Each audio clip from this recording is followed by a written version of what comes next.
Look at the sky. We are not alone. The whole universe is friendly to us and conspires only to give the best to those who dream and work. We should not give up, and we should not allow the problem to defeat us. Let us sacrifice our today so that our children can have a better tomorrow. You have to dream before your dreams can come true. Teaching is a very noble profession that shapes the character, caliber, and future of an individual. If the people remember me as a good teacher, that will be the biggest honor for me. Where there is righteousness in the heart, there is beauty in the character. When there is beauty in the character, there is harmony in the home. When there is harmony in the home, there is order in the nation. When there is order in the nation, there is peace in the world. Excellence is a continuous process, and not an accident. The purpose of education is to make good human beings with skill and expertise. Enlightened human beings can be created by teachers. If a country is to be corruption-free, and become a nation of beautiful minds, I strongly feel there are three key societal members who can make a difference. They are the father, the mother, and the teacher. Science is a beautiful gift to humanity, we should not distort it. Small aim is a crime, have great aim. Let me define a leader. He must have vision and passion, and not be afraid of any problem.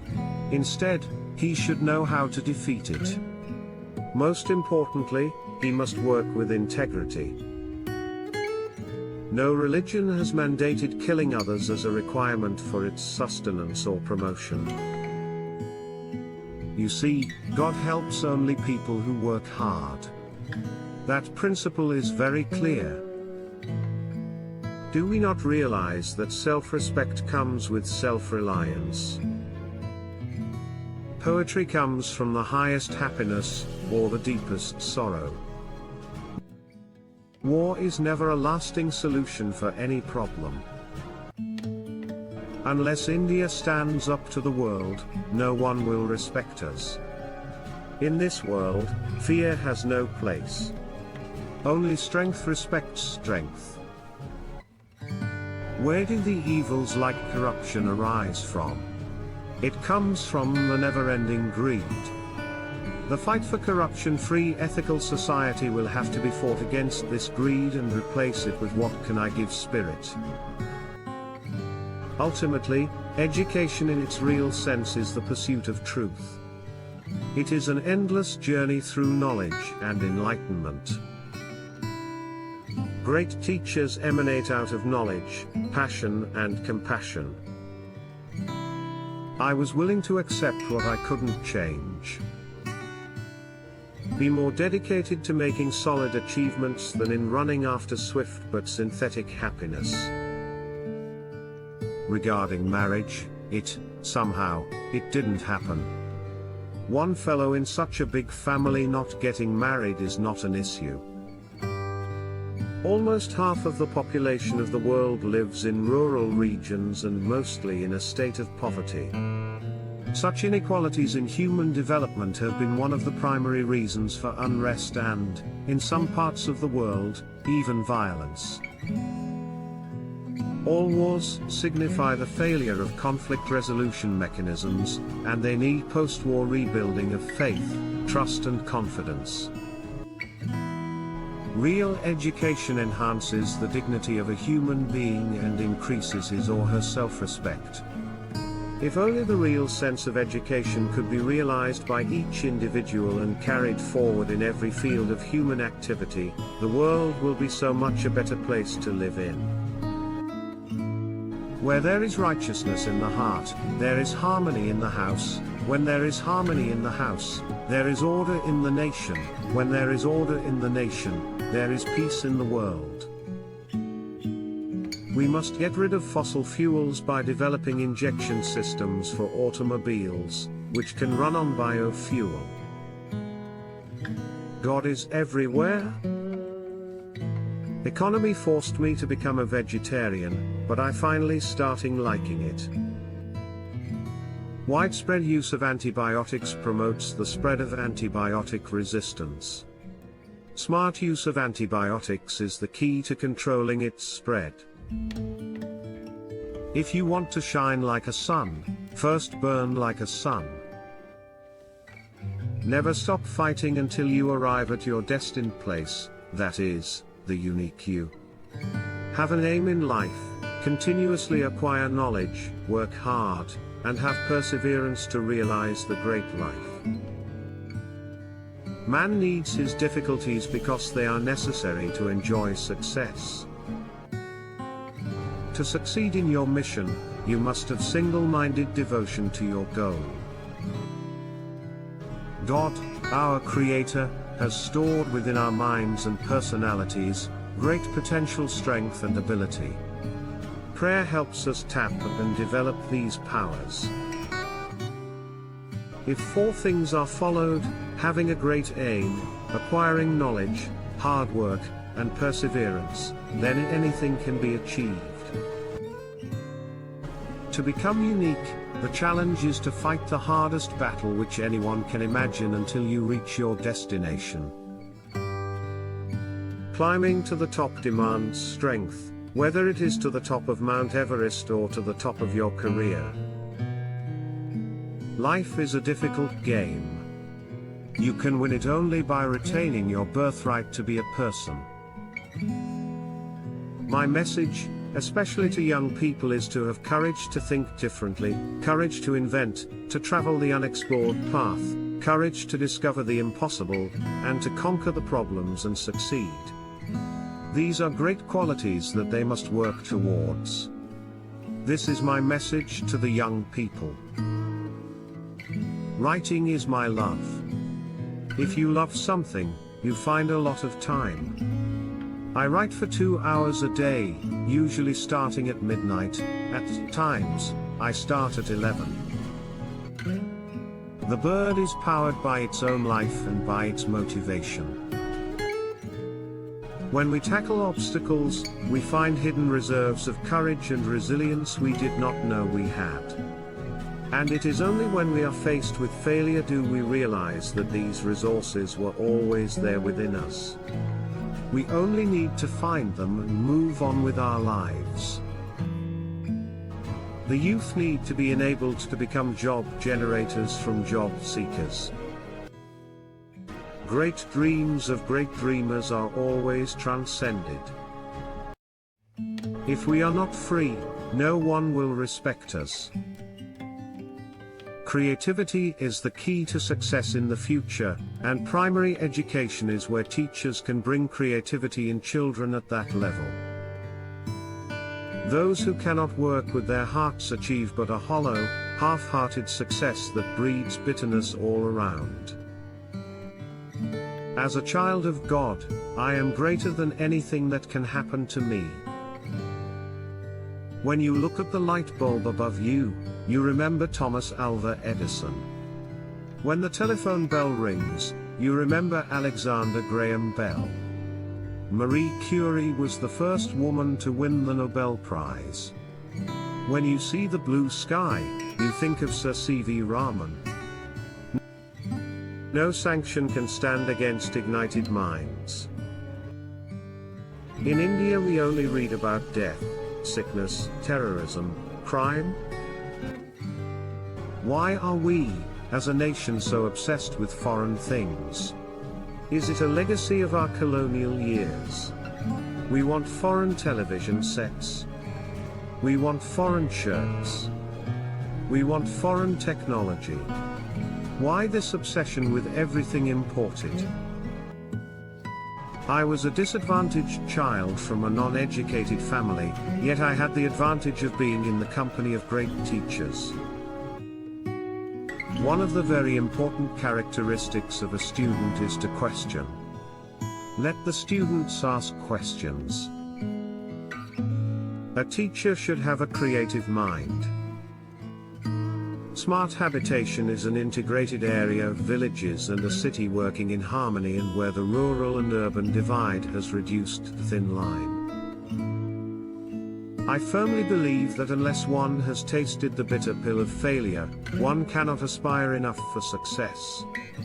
In a democracy, the well-being, individuality and happiness of every citizen is important for the overall prosperity, peace and happiness of the nation. Science has revealed that the human body is made up of millions and millions of atoms. For example, I am made up of 5.8 by 1027 atoms. It's when children are 15, 16 or 17 they decide whether they want to be a doctor, an engineer, a politician, or go to the Mars or Moon. That is the time they start having a dream, and that's the time you can work on them. You can help them shape their dreams. Developing nations want to become developed nations. Educationists should build the capacities of the spirit of inquiry, creativity, entrepreneurial and moral leadership among students and become their role model. Rameswaram has, since antiquity, been an important pilgrimage destination. My 2020 vision for India is to transform it into a developed nation. That cannot be abstract, it is a lifeline. Tell me, why is the media here so negative? Why are we in India so embarrassed to recognize our own strengths, our achievements? We are such a great nation. We have so many amazing success stories, but we refuse to acknowledge them. Why?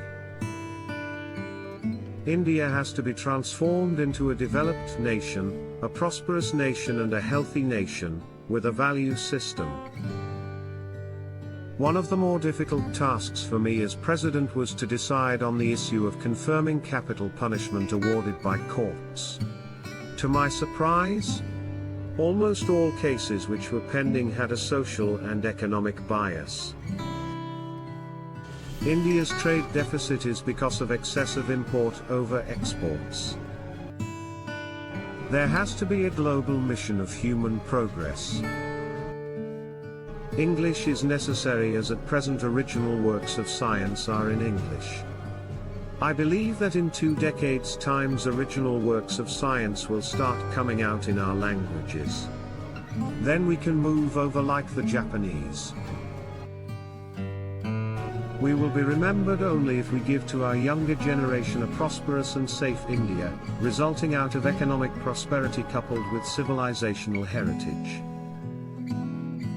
My hair grows and grows, you cannot stop it, that fellow grows, it grows wild.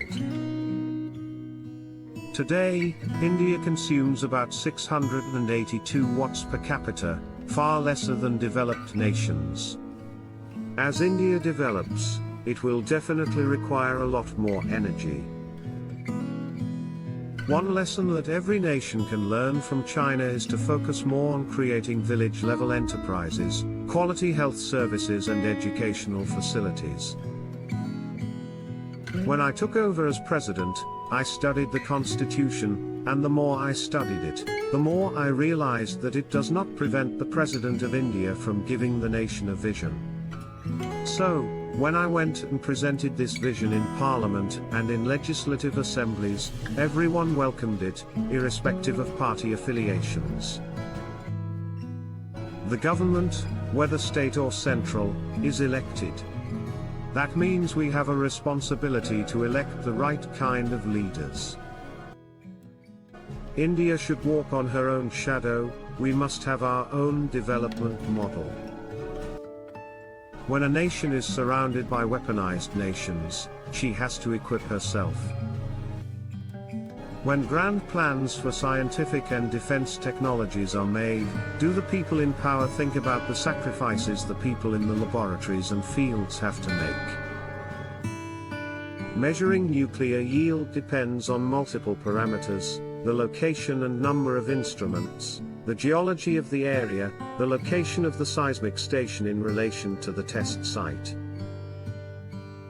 The Bay of Bengal is hit frequently by cyclones. The months of November and May, in particular, are dangerous in this regard. Wherever I go, as long as I get a hot vegetable dish, I am okay. If I am in Gujarat, I have Gujarati food. If it's Shillong, it's northeastern. The president's post should not be politicized. Once a president is elected, he is above politics. For me, there is no such thing as a negative experience. India can live without nuclear weapons. That's our dream, and it should be the dream of the US also. My view is that at a younger age your optimism is more and you have more imagination, etc.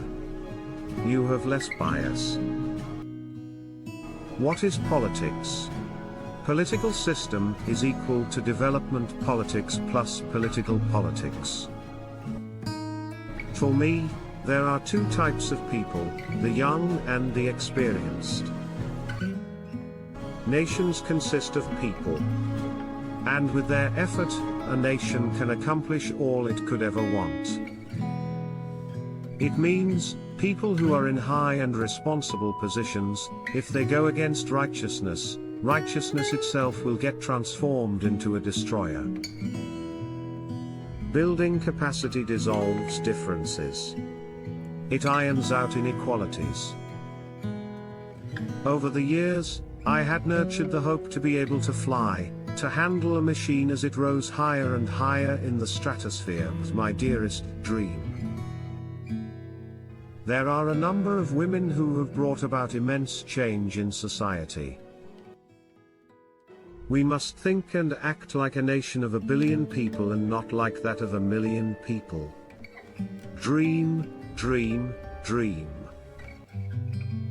For success of any mission, it is necessary to have creative leadership. Creative leadership is vital for government, non-governmental organizations as well as for industries. The world has today 546 nuclear plants generating electricity. Their experience is being continuously researched, and feedback should be provided to all. Nuclear scientists have to interact with the people of the nation, and academic institutions continuously update nuclear power generation technology and safety. Medical costs are of concern, both in developing and developed countries. Science is global. Einstein's equation, E equals mc2, has to reach everywhere. Science is a beautiful gift to humanity, we should not distort it. Science does not differentiate between multiple races. While children are struggling to be unique, the world around them is trying all means to make them look like everybody else. How accurately can the law fix the crime? There has to be a mechanism for very fast action. The law is like this: catch them and punish them. I have met 18 million youth, and each wants to be unique. All the scientists and technologists should work in appropriate region, specifically the rural technologies, to transform Indian rural sector. I was in high school when Pandit Jawaharlal Nehru unfurled India's flag in New Delhi. We have not invaded anyone. We have not conquered anyone. We have not grabbed their land, their culture, their history and tried to enforce our way of life on them. We should remember that there are nations which meet more than 30 to 60% of their power requirements through the nuclear power system. Every nation has to follow a certain policy, commercial, trade, various other types of policies. There is not enough funding for basic sciences in India. We have to invest in a big way, and I am pushing that idea. The wealth of information now available at the click of a finger amazes me. Today, India is a nuclear weapons state. An economically peaceful and prosperous Sri Lanka is the dream of youth of the nation. My message for the youth is to collectively work for an inclusively developed Sri Lanka. For 2,500 years, India has never invaded anybody. Small aim is a crime. New markets could be created by rural potentials, which could lead to rise in the employment. I love the sea. Live simply so others may simply live. A life not lived for others is not a life. Do not think that love, in order to be genuine, has to be extraordinary. If you judge people, you have no time to love them. Not all of us can do great things. But we can do small things with great love. Be faithful in small things because it is in them that your strength lies. Love begins at home, and it is not how much we do, but how much love we put in that action. If you want to change the world, go home and love your family. Peace begins with a smile. I will never understand all the good that a simple smile can accomplish. Yesterday is gone. Tomorrow has not yet come. We have only today. Let us begin. I know God won't give me anything I can't handle.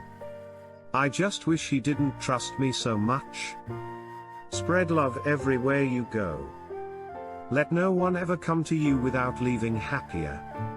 Being unwanted, unloved, uncared for, forgotten by everybody, I think that is a much greater hunger, a much greater poverty than the person who has nothing to eat. Every time you smile at someone, it is an action of love, a gift to that person, a beautiful thing. Kind words can be short and easy to speak, but their echoes are truly endless. Intense love does not measure, it just gives. I never look at the masses as my responsibility. I look at the individual.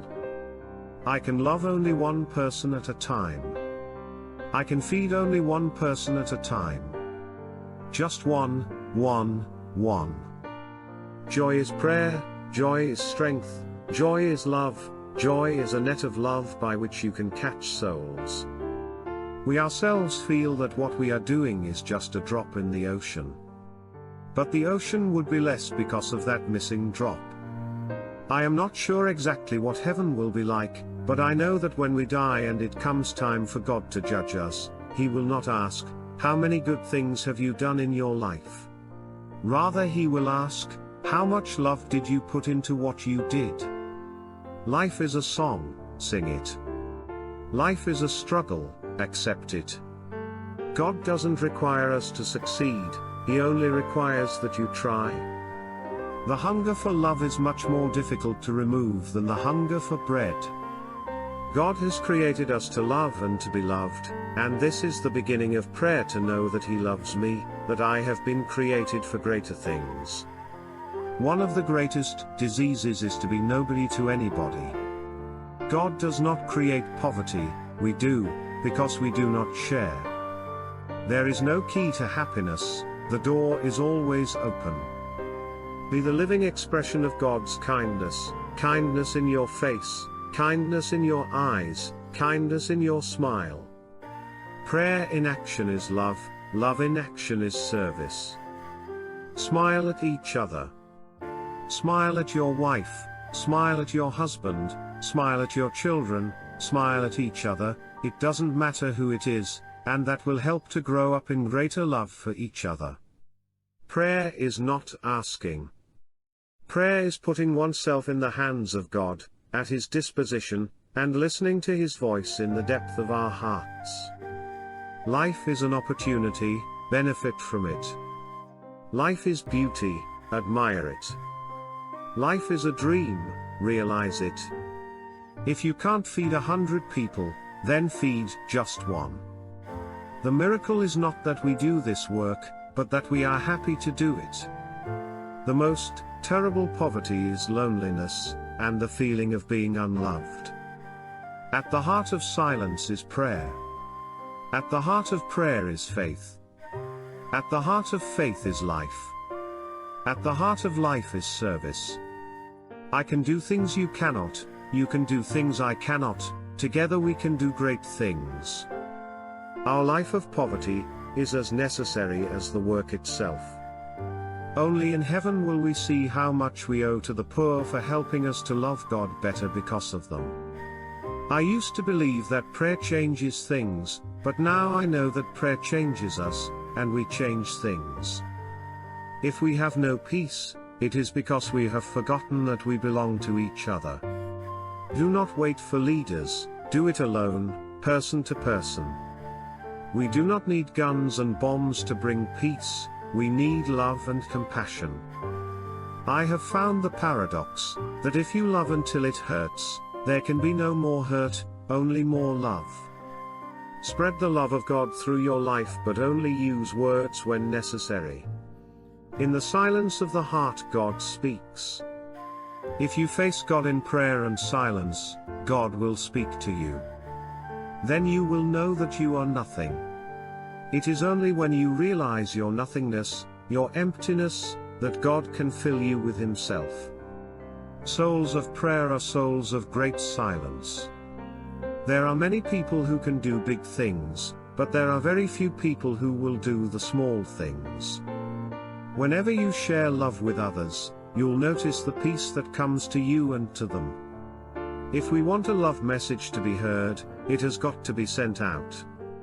To keep a lamp burning, we have to keep putting oil in it. I alone cannot change the world, but I can cast a stone across the waters to create many ripples. If we really want to love, we must learn how to forgive. Life is love, enjoy it. Life is mystery, know it. Life is a promise, fulfill it. Let us touch the dying, the poor, the lonely and the unwanted according to the graces we have received, and let us not be ashamed or slow to do the humble work. At the end of life, we will not be judged by how many diplomas we have received, how much money we have made, how many great things we have done. We will be judged by I was hungry, and you gave me something to eat, I was naked and you clothed me. I was homeless, and you took me in. Jesus said love one another. He didn't say love the whole world. Love cannot remain by itself, it has no meaning. Love has to be put into action, and that action is service. Even the rich are hungry for love, for being cared for being wanted, for having someone to call their own. Be happy in the moment, that's enough. Each moment is all we need, not more. Nothing makes you happier than when you really reach out in mercy to someone who is badly hurt. Everybody today seems to be in such a terrible rush, anxious for greater developments and greater riches and so on, so that children have very little time for their parents. Parents have very little time for each other, and in the home begins the disruption of peace of the world. Never travel faster than your guardian angel can fly. Good works are links that form a chain of love. Do not worry about why problems exist in the world, just respond to people's needs. I'm a little pencil in the hand of a writing God, who is sending a love letter to the world. It is easy to love the people far away. It is not always easy to love those close to us. It is easier to give a cup of rice to relieve hunger than to relieve the loneliness and pain of someone unloved in our own home. Bring love into your home, for this is where our love for each other must start. I do not pray for success, I ask for faithfulness. I want you to be concerned about your next door neighbor. Do you know your next door neighbor? Without patience, we will learn less in life. We will see less. We will feel less. We will hear less. Ironically, rush and more usually mean less. If you are humble, nothing will touch you, neither praise nor disgrace, because you know what you are. I try to give to the poor people for love what the rich could get for money. No, I wouldn't touch a leper for £1,000, yet I willingly cure him for the love of God. God made the world for the delight of human beings. If we could see His goodness everywhere, His concern for us, His awareness of our needs, the phone call we've waited for, the ride we are offered, the letter in the mail, just the little things He does for us throughout the day. As we remember and notice His love for us, we just begin to fall in love with Him because He is so busy with us, you just can't resist Him. I believe there's no such thing as luck in life, it's God's love, it's His.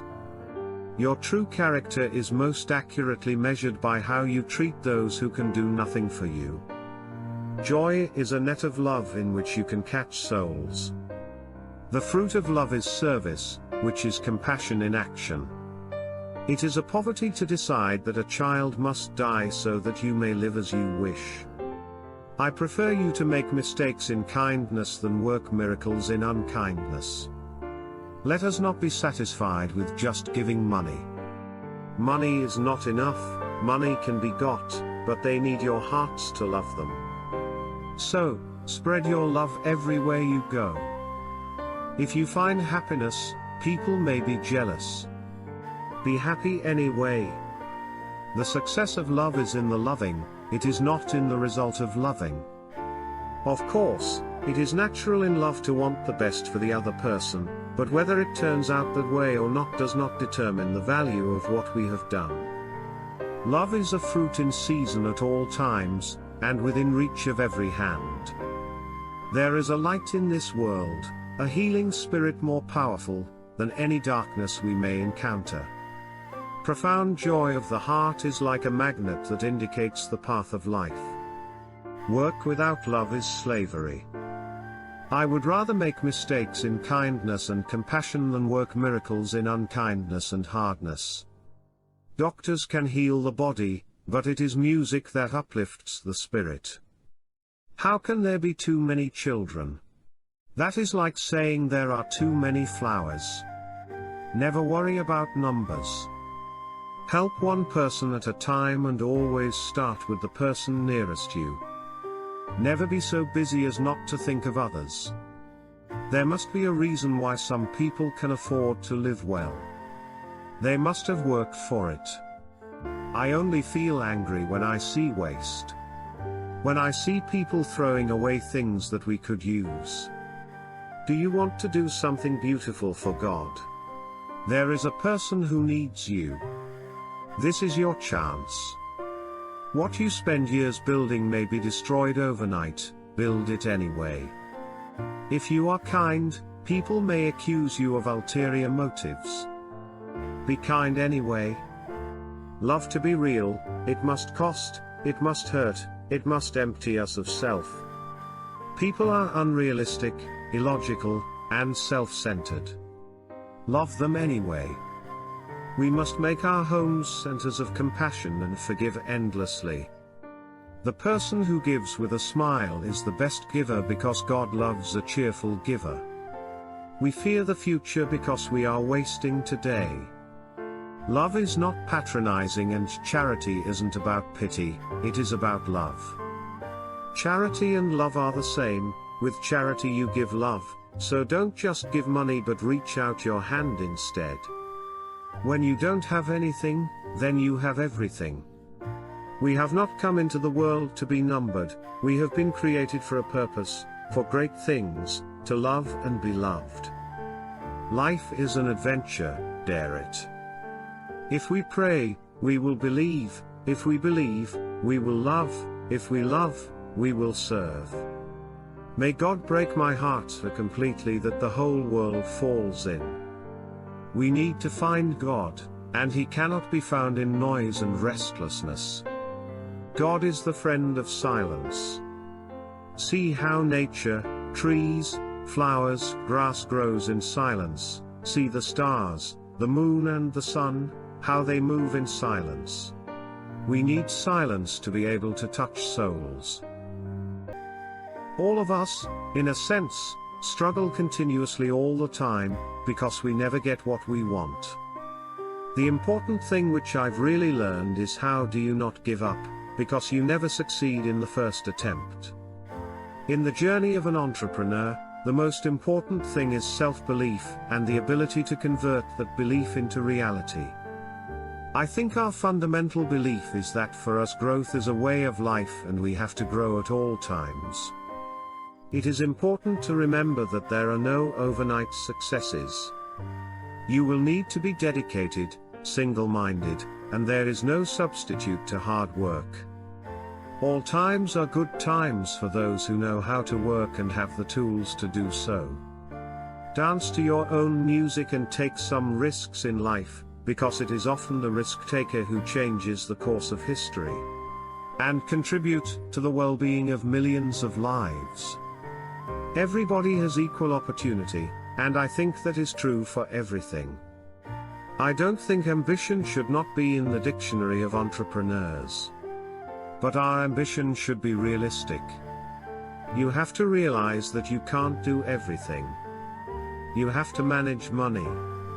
Particularly with market economies. You may have a great product, but if your bottom line goes bust, then that's it. I generally think that I should only speak by action and not by words. The organizational architecture is really that a centipede walks on 100 legs and 1 or 2 don't count.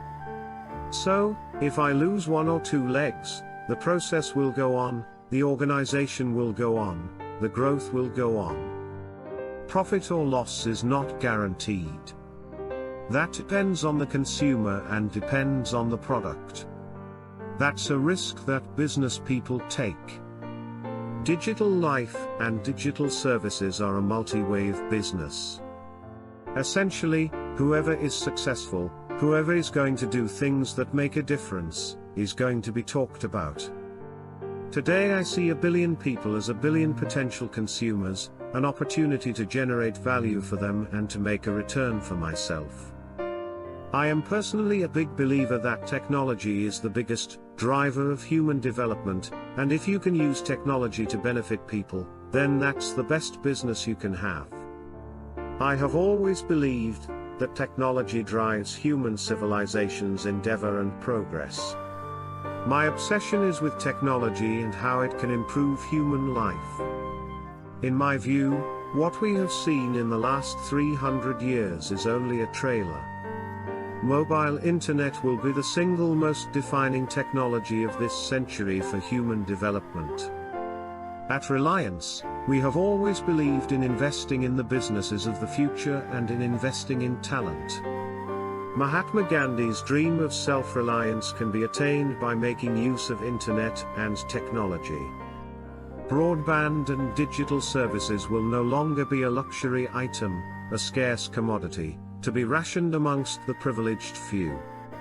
I'm a Mumbai boy. On its streets I learned to stand up for myself, in its roadside stalls I learned to bargain, in its commercial centers I learned business, and in its cinemas I learned to dream. I have turned into a big nature fan as well. I can afford it more today. These childhood influences have shaped me into what I am today. Relationships and trust. This is the bedrock of life. It is important to achieve our goals, but not at any cost. I guess when you are left on your own, you find your true potential. I remember my father never came to our school even once. I personally think that money can do very little. And this has been my experience all fashion brands are about looking good. Being human is also about doing good. And you can do good by the simple act of slipping into a t-shirt or a pair of jeans. I'm not possessive, I'm caring. Once you realize a person doesn't want that much care, you automatically back off. I don't have to show that I am working very hard. The older you get, the better you have to look, the higher you have to kick, the harder you have to work. Style is something very individual, very personal, and in their own unique way, I believe everyone is stylish. I was close to getting married a long time ago. But it didn't happen, and since then it has not been happening. It is jinxed, and I am very happy. I hope this jinx continues. Being Human clothing was first launched in France, Belgium, and Spain, where the brand's philosophy of look good, do good is connecting with people and not just Salman Khan. Now at 47, 48, I am expected to do 10 times better work than I did when I was 24. I had just 15 days to work on my body for the climactic fight of Bodyguard. And I would work on every muscle of my body 2/3 times a week. I would have developed a superb body if I had 3 months, but squeezing it into 15 days can be harmful. Also, as you grow older, your metabolic rate slows down. People are patronizing the theaters with renewed enthusiasm. There is an entire picnic-like attitude when families go out to see movies, which is a very good sign. They want to see larger-than-life characters on the big screen and not just watch movies on television or on DVDs. Why should I marry? One marries to have children, but I already have children. My nieces and nephews are my children. If the film is a hit, then everyone shares the success. If it is going to be a disaster, then it might as well be because of me, not because of somebody else. The best time to release a film is on a festive date like Diwali or Eid, or at a time when there are no big films 3 to 4 weeks before or after. Sometimes I hope I am not taking advantage of my stardom. I enjoy the process of composing music. The first time I hear a song, it has to bring a smile to my lips. You have to tap your feet, and be able to sing the song.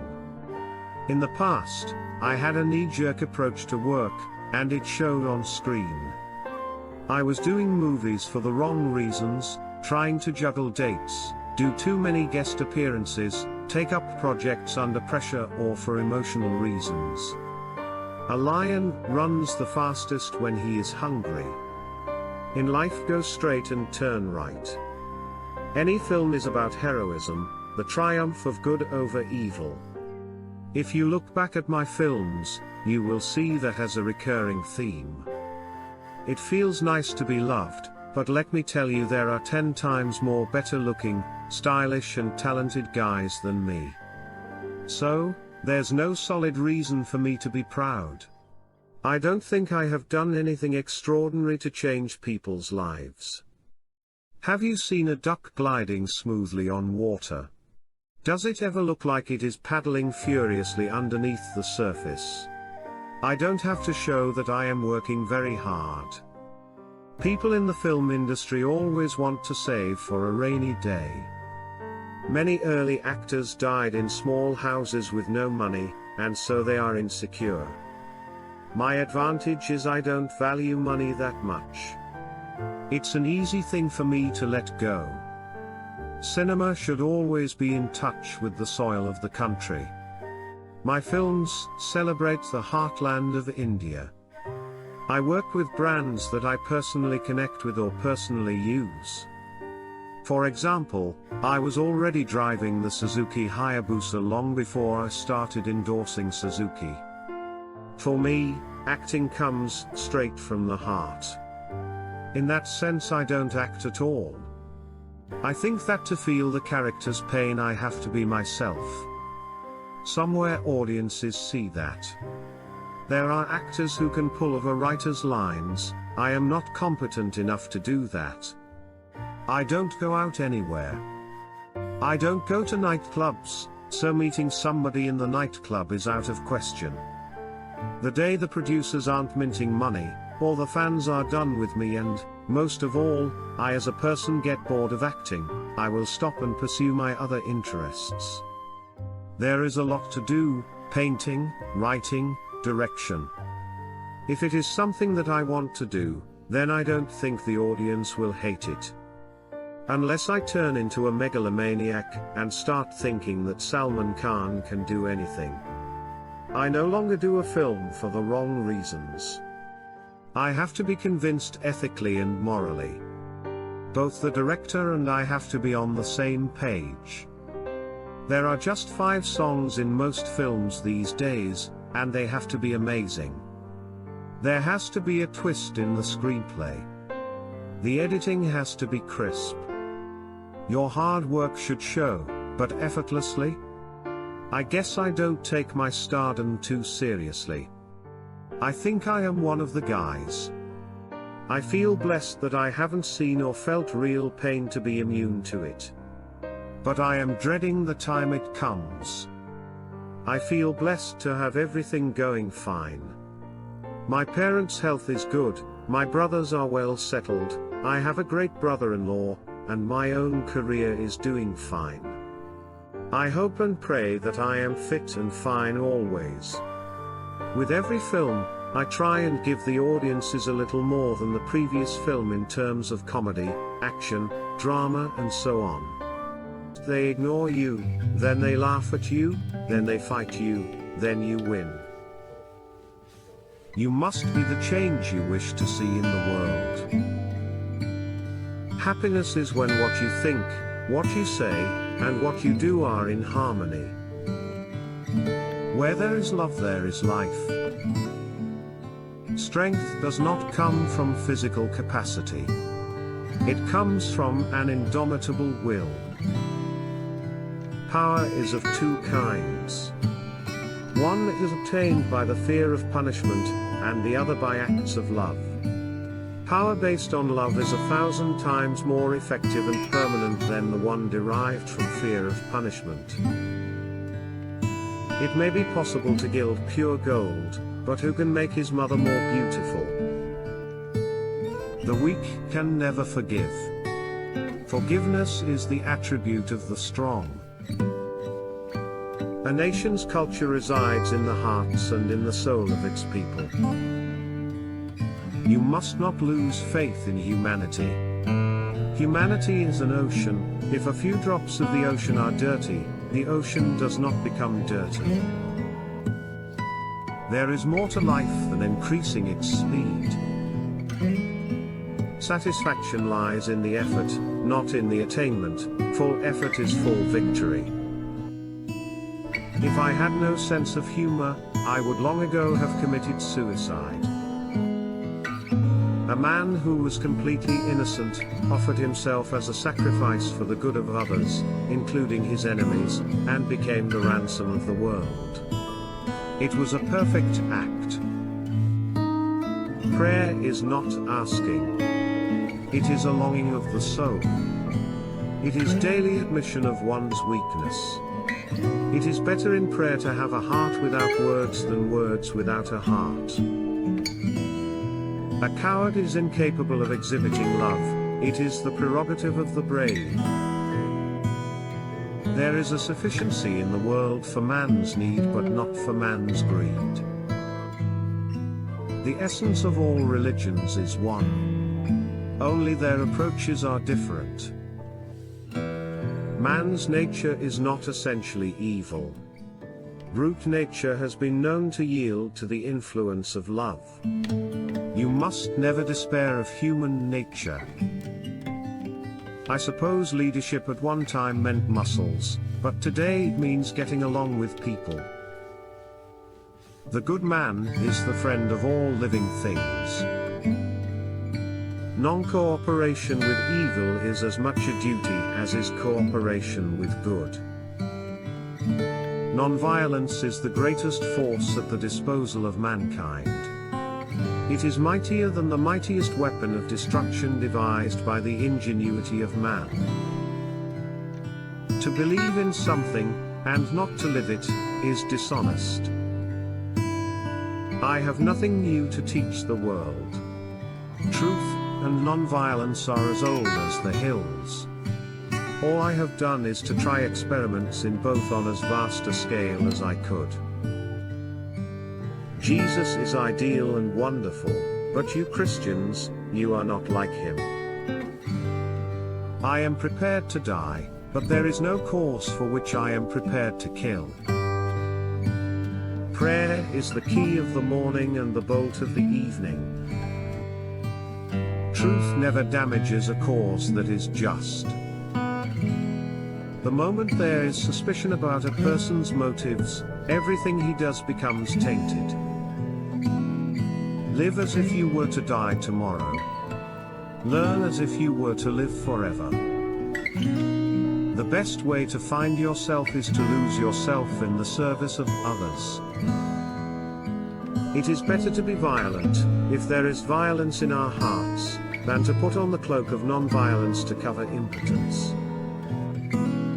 It is health that is real wealth and not pieces of gold and silver. Honest disagreement is often a good sign of progress. In a gentle way, you can shake the world. An eye for an eye only ends up making the whole world blind. Action expresses priorities. Even if you are a minority of one, the truth is the truth. The greatness of a nation can be judged by the way its animals are treated. Nobody can hurt me without my permission. There is a higher court than courts of justice, and that is the court of conscience. It supersedes all other courts. You can chain me, you can torture me, you can even destroy this body, but you will never imprison my mind. A man is but the product of his thoughts, what he thinks he becomes.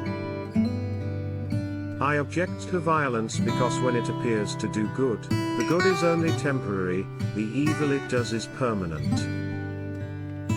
Anger and intolerance are the enemies of correct understanding. We may stumble and fall but shall rise again. It should be enough if we did not run away from the battle. When I admire the wonders of a sunset or the beauty of the moon, my soul expands in the worship of the Creator. An ounce of practice is worth more than tons of preaching. My life is my message. The real ornament of woman is her character, her purity. Becomes great exactly in the degree in which he works for the welfare of his fellow men. A small body of determined spirits fired by an unquenchable faith in their mission can alter the course of history. In prayer it is better to have a heart without words than words without a heart.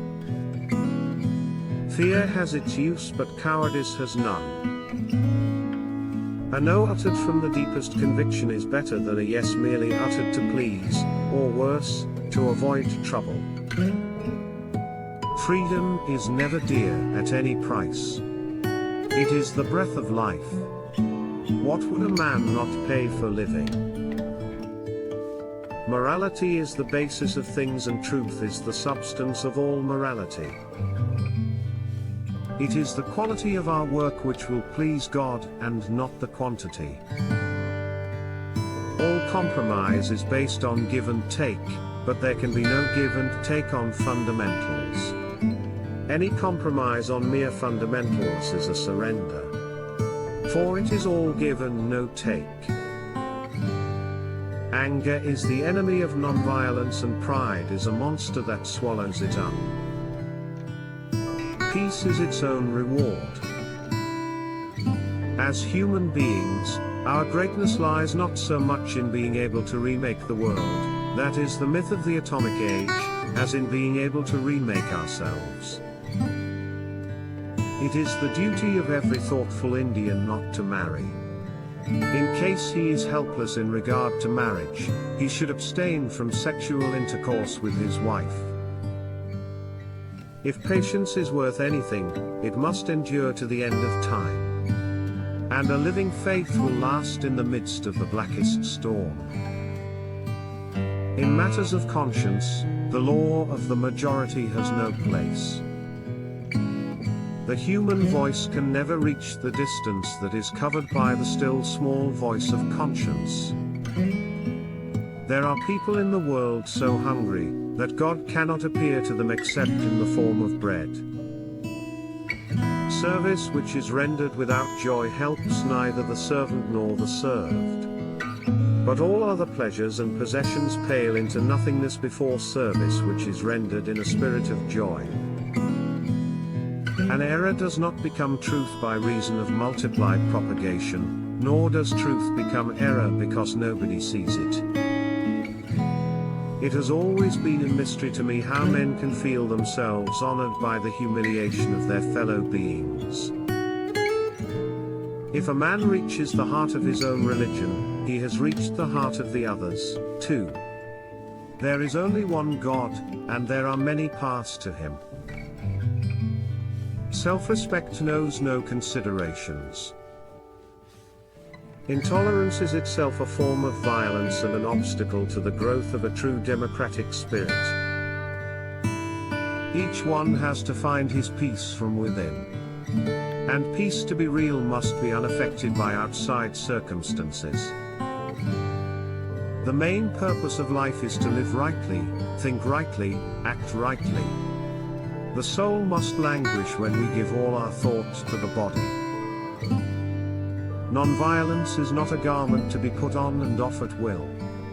Its seat is in the heart, and it must be an inseparable part of our being. An unjust law is itself a species of violence. Arrest for its breach is more so. Non-violence and truth are inseparable and presuppose one another. Faith is not something to grasp, it is a state to grow into. Before the throne of the Almighty, man will be judged not by his acts but by his intentions. For God alone reads our hearts. Let us all be brave enough to die the death of a martyr, but let no one lust for martyrdom.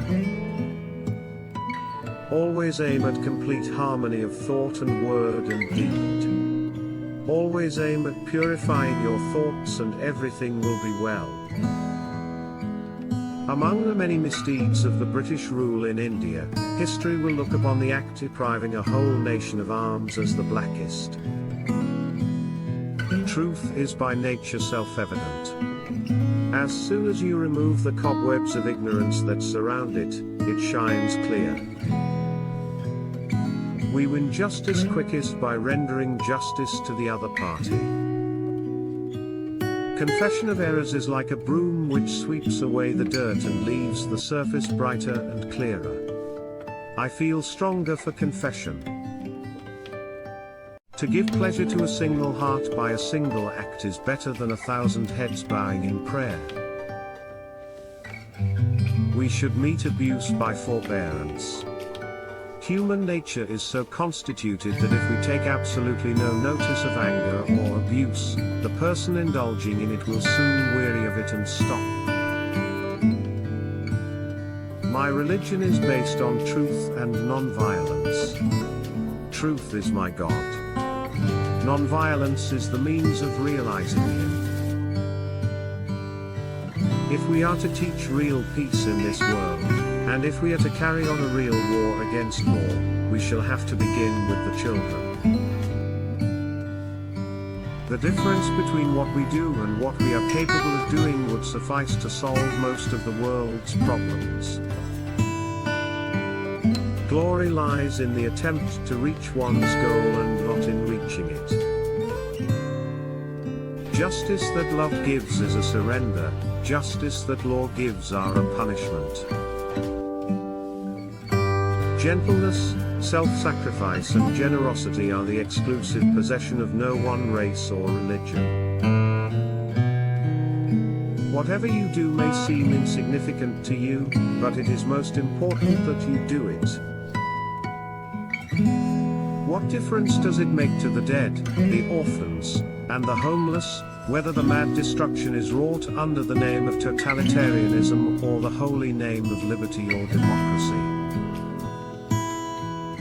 No culture can live if it attempts to be exclusive. It is my own firm belief that the strength of the soul grows in proportion as you subdue the flesh. Those who say religion has nothing to do with politics do not know what religion is. What do I think of Western civilization? I think it would be a very good idea. Truth stands, even if there be no public support. It is self-sustained. There is nothing that wastes the body like worry, and one who has any faith in God should be ashamed to worry about anything whatsoever. I believe that a man is the strongest soldier for daring to die unarmed. It is unwise to be too sure of one's own wisdom. It is healthy to be reminded that the strongest might weaken, and the wisest might err. It is easy enough to be friendly to one's friends. But to befriend the one who regards himself as your enemy is the quintessence of true religion. The other is mere business. Those who know how to think need no teachers. Freedom is not worth having if it does not connote freedom to err. Palestine belongs to the Arabs in the same sense that England belongs to the English or France to the French. Everyone who wills can hear the inner voice. It is within everyone. I do not want to foresee the future. I am concerned with taking care of the present. God has given me no control over the moment following. Poverty is the worst form of violence. We may never be strong enough to be entirely non-violent in thought, word and deed.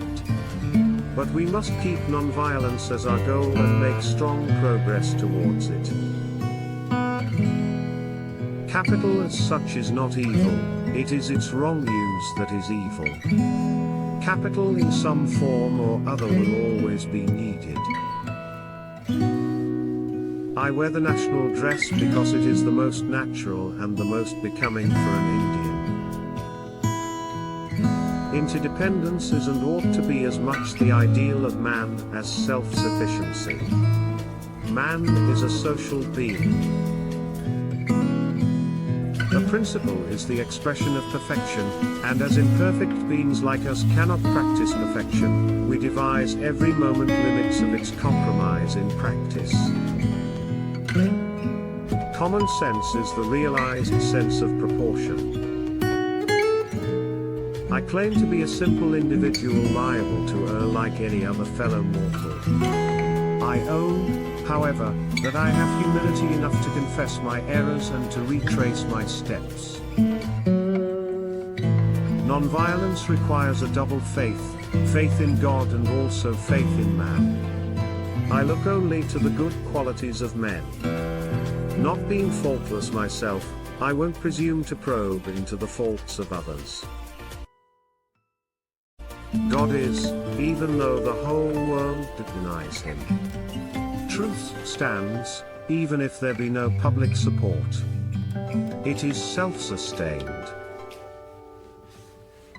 Partition is bad. But whatever is past is past. We have only to look to the future. Nearly everything you do is of no importance, but it is important that you do it. Man can never be a woman's equal in the spirit of selfless service with which nature has endowed her. The only tyrant I accept in this world is the still voice within. My religion teaches me that whenever there is distress which one cannot remove, one must fast and pray. One's own religion is after all a matter between oneself and one's maker and no one else.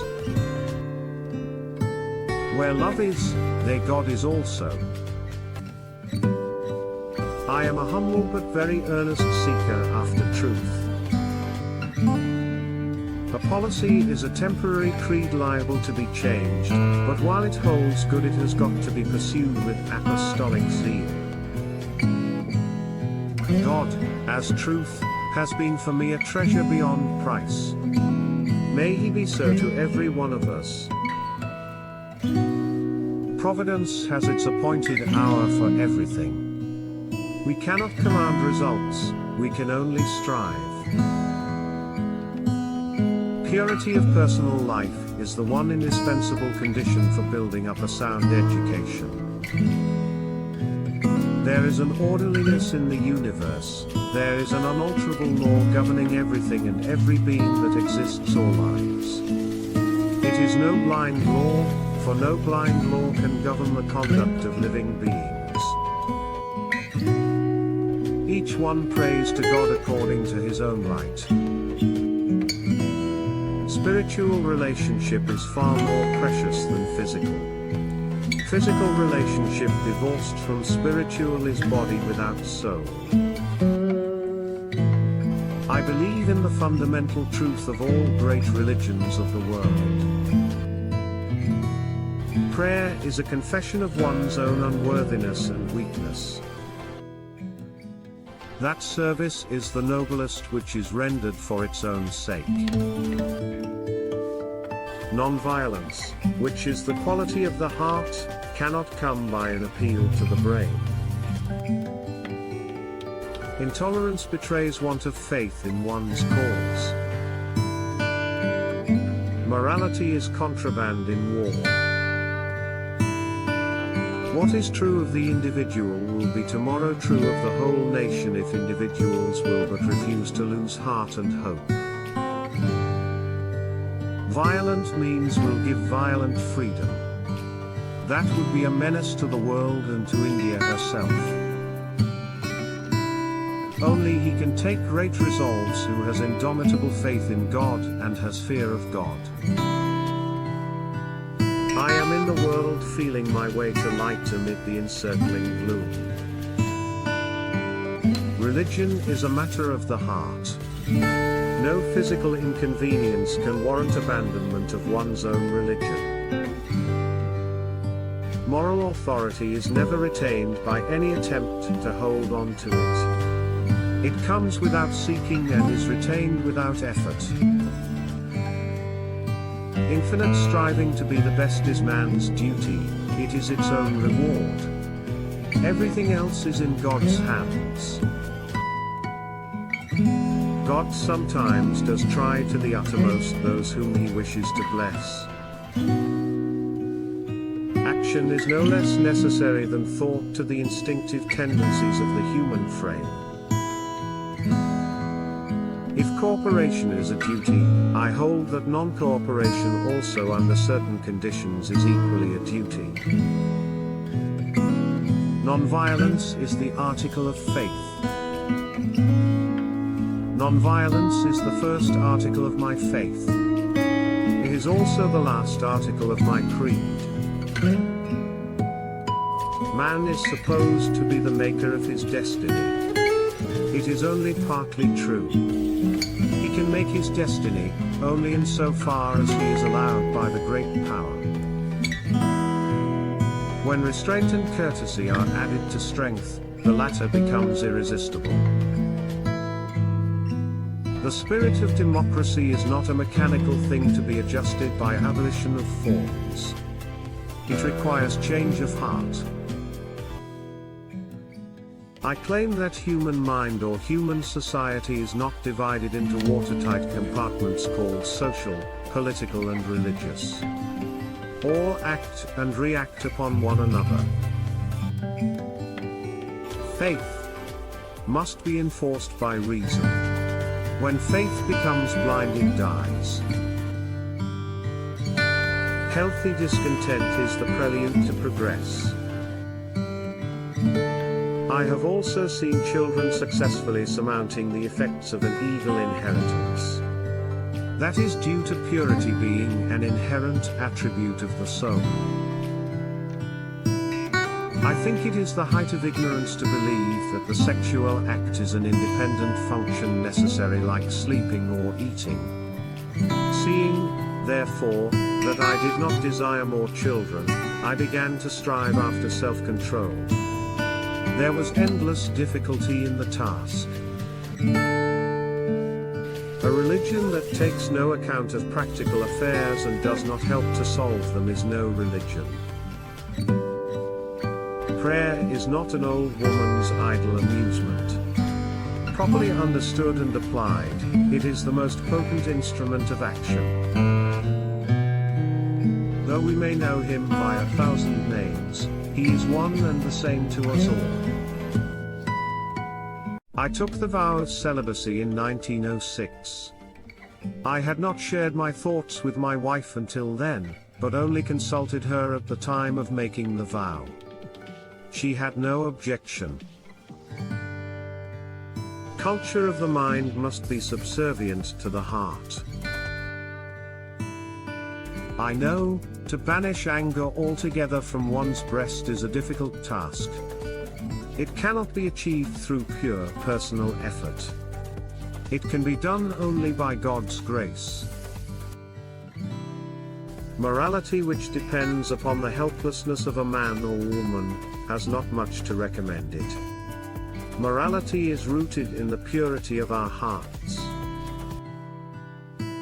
Man lives freely only by his readiness to die, if need be, at the hands of his brother, never by killing him.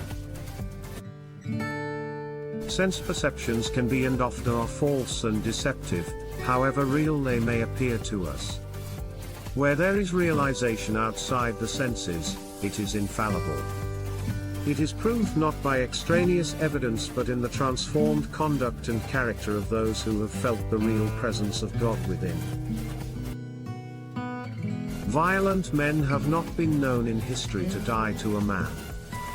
They die up to a point. Man falls from the pursuit of the ideal of plan living and high thinking the moment he wants to multiply his daily wants. Man's happiness really lies in contentment. To deprive a man of his natural liberty and to deny to him the ordinary amenities of life is worse than starving the body, it is starvation of the soul, the dweller in the body. I claim to be a simple individual liable to err like any other fellow mortal. I own, however, that I have humility enough in me to confess my errors and to retrace my steps. I would heartily welcome the union of East and West provided it is not based on brute force. But for my faith in God, I should have been a raving maniac. I reject any religious doctrine that does not appeal to reason and is in conflict with morality.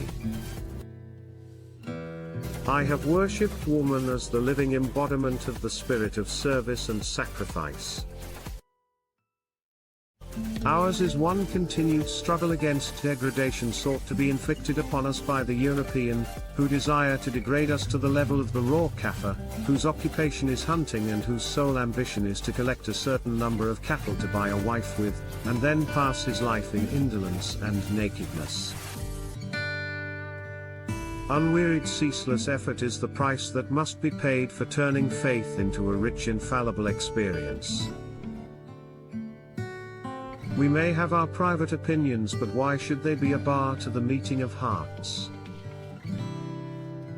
Increase of material comforts, it may be generally laid down, does not in any way whatsoever conduce to moral growth.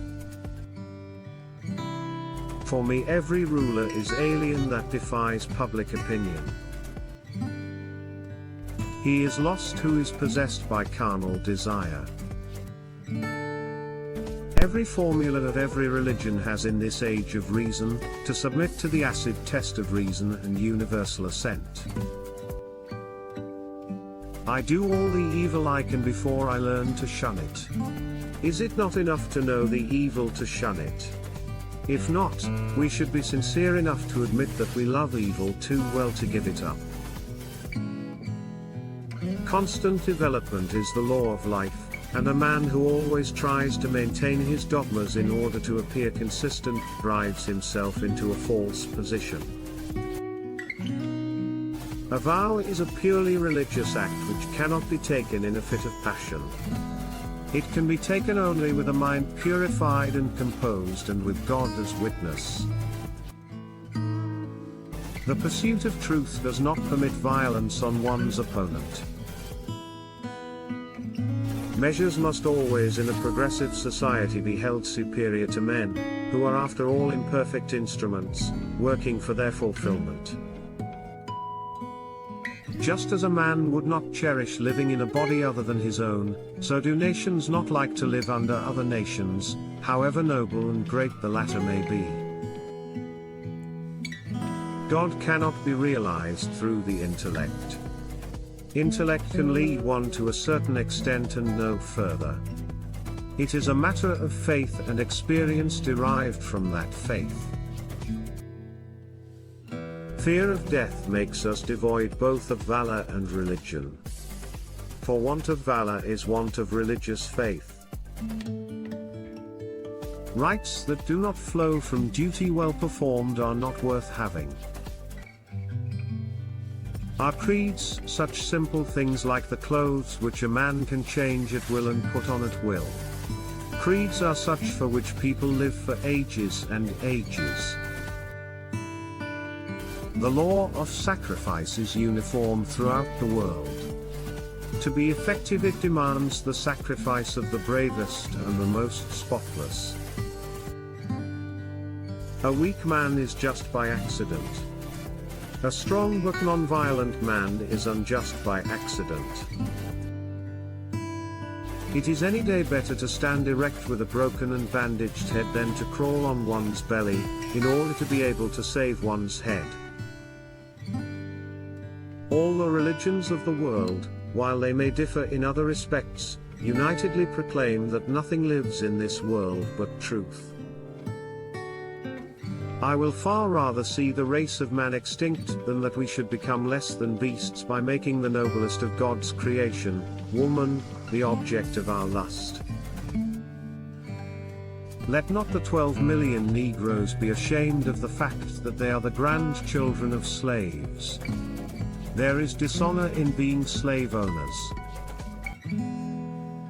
There is no principle worth the name if it is not wholly good. Let everyone try and find that as a result of daily prayer he adds something new to his life, something with which nothing can be compared.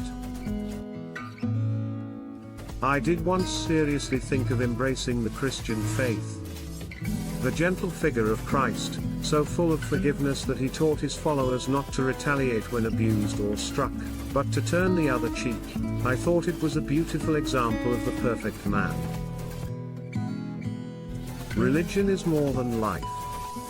Remember that his own religion is the truest to every man, even if it stands low in the scales of philosophical comparison. Is it not enough to know the evil to shun it? If not, we should be sincere enough to admit that we love evil too well to give it up. We do not need to proselytize either by our speech or by our writing. We can only do so really with our lives. Let our lives be open books for all to study. It takes two hands to clap. I cannot be solely blamed for what happened in my relationships.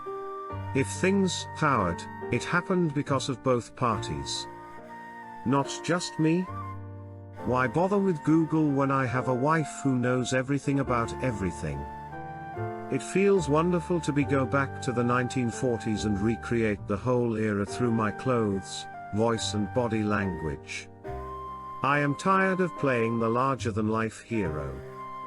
Always think twice before you decide to do anything for a film. It may seem like a career-changing idea, but think of your family and your future before doing anything risky. Train properly, because looking strong and being strong are two different things. I have finally become a husband, and I am genuinely enjoying every moment of it. Playing a prisoner of war trapped in Pakistan for 3 years was a novelty for me. We made sure that we didn't talk about India versus Pakistan but about the emotions of people on both sides and how terrorism affects us all. Controversies are a package deal in this industry. You just have to understand that and accept it. I see the friends I made over the years who have become family today, people I became acquainted with who have achieved so much in their lives. They taught me something with each meeting. I savor the adulation and love I have been getting from my fans and the blessings of elders in my family. 14 years have given me a lot, and I can't thank God and the industry enough. People want their actors to do comedy, too. They don't want any comedians next to the actor. They want one solo hero and want to see everything in him. When you taste super success after tasting super failure, there is huge relief. There's absolutely nothing irrational about me. Insane, yes; irrational, no. But my dumbest fear would be spinning in the magic teacups. Who the hell wants to pay to spin around like a bench yo-yo for laughs? Journalists ask me all the time, "Akshay, do you believe in the numbers game?" My standard response: I can't count. That's why I have producers and accountants who calculate for me. As long as I have them in my life, I don't need to worry about numbers. On every birthday, I ask my wife, "What would you like this year?" And her instant reply is, "Diamonds." Diamonds? Diamonds? I'm always living in hope that one day she'll say she just wants me. I enjoy the risk of bungee jumping. I used to pay money to do it. Now, it's the opposite. I get paid to do action. For a guy who used to steal watches on the streets of Chandy Chowk for kicks, I surely think my success at the age of 22 was pretty early. I'm a realist.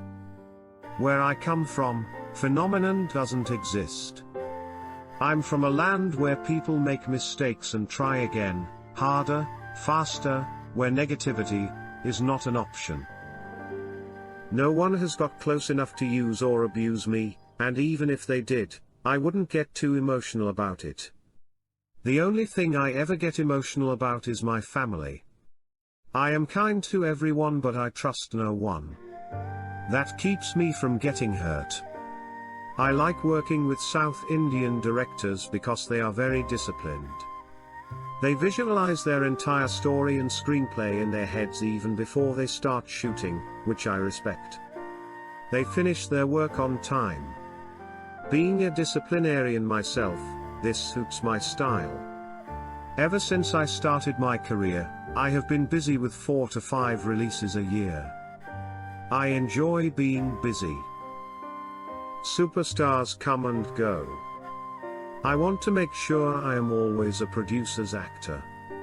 I maybe refuse to be called a great actor, but I have never troubled any of my producers in my life. Honesty always catches the camera, and that is what my strength is. Work is work, but family is for life. That's what really matters to me. My dad was a Punjabi from Amritsar, and my mom is a Punjabi from Kashmir. My dad was a soldier in the Indian Army. I have a great time cooking and eating Thai green chicken curry. I'm glad that my films have been consistently faring well rather than one stray Friday.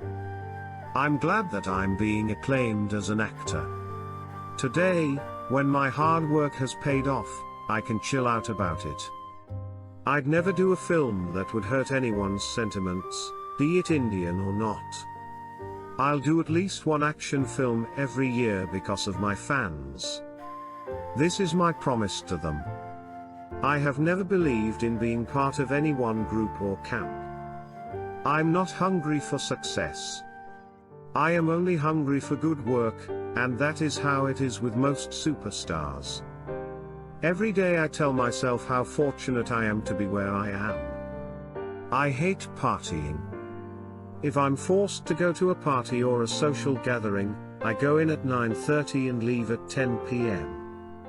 I once told someone I could act. They totally bought it. I've been getting away with it ever since. I could break bricks with my hands when I was 12. It drives me nuts how I rely on my wife for everything. I can't imagine a day without her. I never feel any pressure about a film. What is meant to happen will happen. I have seen failure as well as success several times. I do not hold God ransom to my success, whatever is His will is my way. I stand by moments, I do not stand by time. Youth is a lifestyle, it's not a blessing from God. If we treat our bodies as if they are not the most precious things we possess, then obviously we will show wear and tear. We're like a good pair of jeans. If we take care of them, they'll remain classic forever, but if we batter and abuse them, they'll look like tattered old rags. I'm an athletic actor. I'm known for my action, I'm a guy who does my own stunts on screen. I have earned enough money in my life. When I started my career, for about 10 years, I told myself I want to make money. Now, I just want to do different roles. My love for sports will never die. I love martial arts and I want to promote it in whichever way I can. I am a fighter first, then an actor. I always check my harness before I do a stunt, I test drive the cars I have to race or explode, I'm present at all pyrotechnical rehearsals, and I walk through everything step by step. No man should put their life in someone else's hands unless they have covered their own safety from all angles. The day I take either my body or my work for granted will be the day you hear that I've smashed every inch of myself to pieces. I joined Khalsa College just opposite Don Bosco in class 11, but soon I quit studies and was sent to Bangkok by my father to learn martial arts, as that is the only place we could afford given that I would also work there to support my training. It's my goal to make martial arts compulsory for girls in school. In China, you have to do 2 years of martial arts training without which you cannot get a graduation degree. I can cook because my life depended on it when I lived in Thailand. Either I learnt cooking, or I learnt how it felt to starve. I chose cooking. I do not stick to rules when cooking. I rely on my imagination. If you are in Bangkok, you will find that people there will never speak to you without joining their hands. It's not that they are speaking to you like that because you are tourists. They even speak at their home like that. I savor the adulation and love I have been getting from my fans and the blessings of elders in my family. If you play good cricket, a lot of bad things get hidden. As I enter a new phase of life and my circle broadens, I start learning new things. The hunger to win must not die. The appetite has to remain big. Spirituality lies in what you do and how you do it and not what result you get. Apart from education, you need good health, and for that, you need to play sports. Irrespective of any political party, I am a supporter of good people who want to do something for the society. In the long run, I believe that honesty is definitely the best policy. One can get away by being dishonest for a short term, but ultimately, honesty is what pays. Selectors can't please everyone, but I am okay if they are working for the benefit of Indian cricket. It's an administrative decision to appoint a selection committee, and I would like to let them do their job. Fast bowling is an art, like spin bowling. When you have to work with a smile. Good sports facilities are a blessing. Try and understand, cricket was played by Commonwealth countries only, now it has started in other countries as well, and I am proud of that. I have no political aspirations. That's it. I used to hate any batsman who would not get out in my deliveries. I was a naughty kid. Teachers did not like me much. If I can teach cricket overseas, why wouldn't I do so in my own country? I never said, I wouldn't help a cricketer if he approaches me. No cricket should be played for at least a month anywhere in the world after a World Cup. All artists are crazy. The biggest test for any cricketer in England is the weather. It isn't easy being a celebrity cricketer in India. The next generation has always been and will be better than the previous one. If it is not, then the world would not be moving forward. When I was a boy, cricket was very, very English. Anyone who spoke English and anyone from a big town could play. And that was it. If you are playing on a turning wicket, toss plays an important role. The team that wins the toss gets an opportunity to play on the fresh wicket. You should always prepare the wicket as per team's strength. But a rank turner might backfire. When you take risks and things don't go your way, you can be heavily criticized by the media. As an Indian, I would like to back my government. I am not too intelligent. Every person gets negative things, they learn from those negative things, and you become a positive person. People often ask me whether I believe in God. I haven't seen God. But I think that one's beliefs are one's God, and, in those terms, yes, God is there. Test cricket is a different sort of cricket altogether. Some players who are good for one-day cricket may be a handicap in a test match. I always breathe cricket. Cricket is very simple. You play till you can sustain. All you have to do is to dream big and try to fulfill it. When you are growing up, everyone will help you. When you reach the top, everyone will start pulling you down. The same people who help you will be the same people who try to pull you down. I wasn't a ladies' man. There is inspiration all around us. I don't look into negative things. Go past mistakes and look forward. It is always nice when you are honored.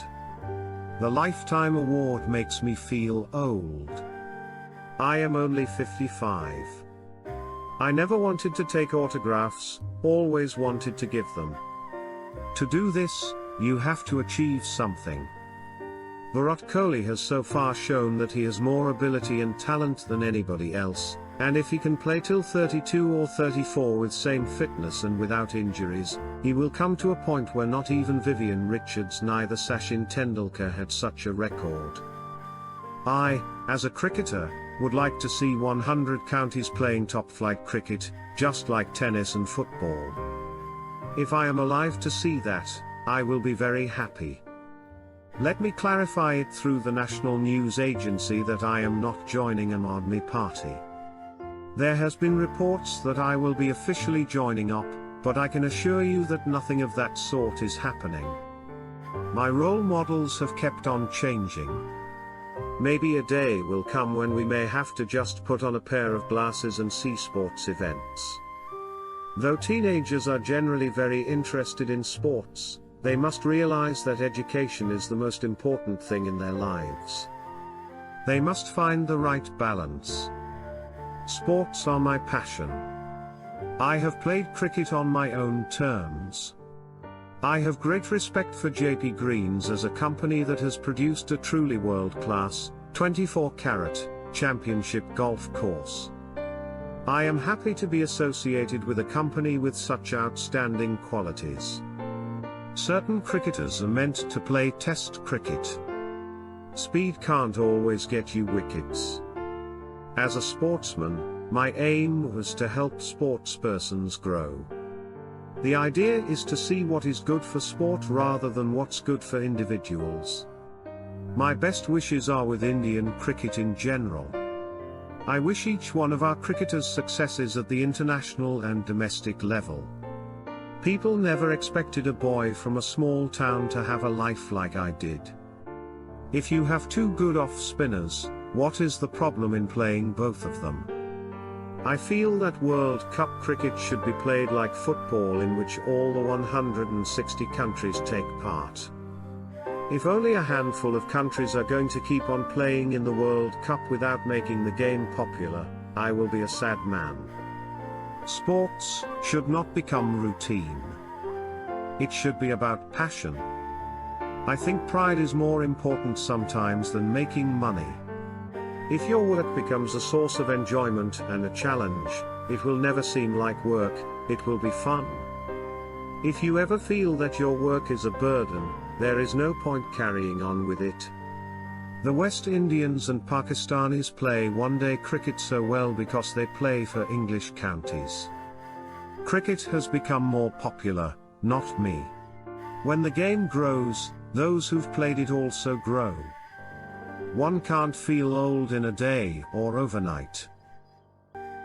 We would consider it our moral duty to lend all support to the ending of colonialism and imperialism so that people everywhere are free to mold their own destiny. We must fight for peace bravely as we fought in war. Discipline and united action are the real source of strength for the nation. There has no doubt to be fundamental research in science, but applied research is equally important for new improvements and changes in our techniques.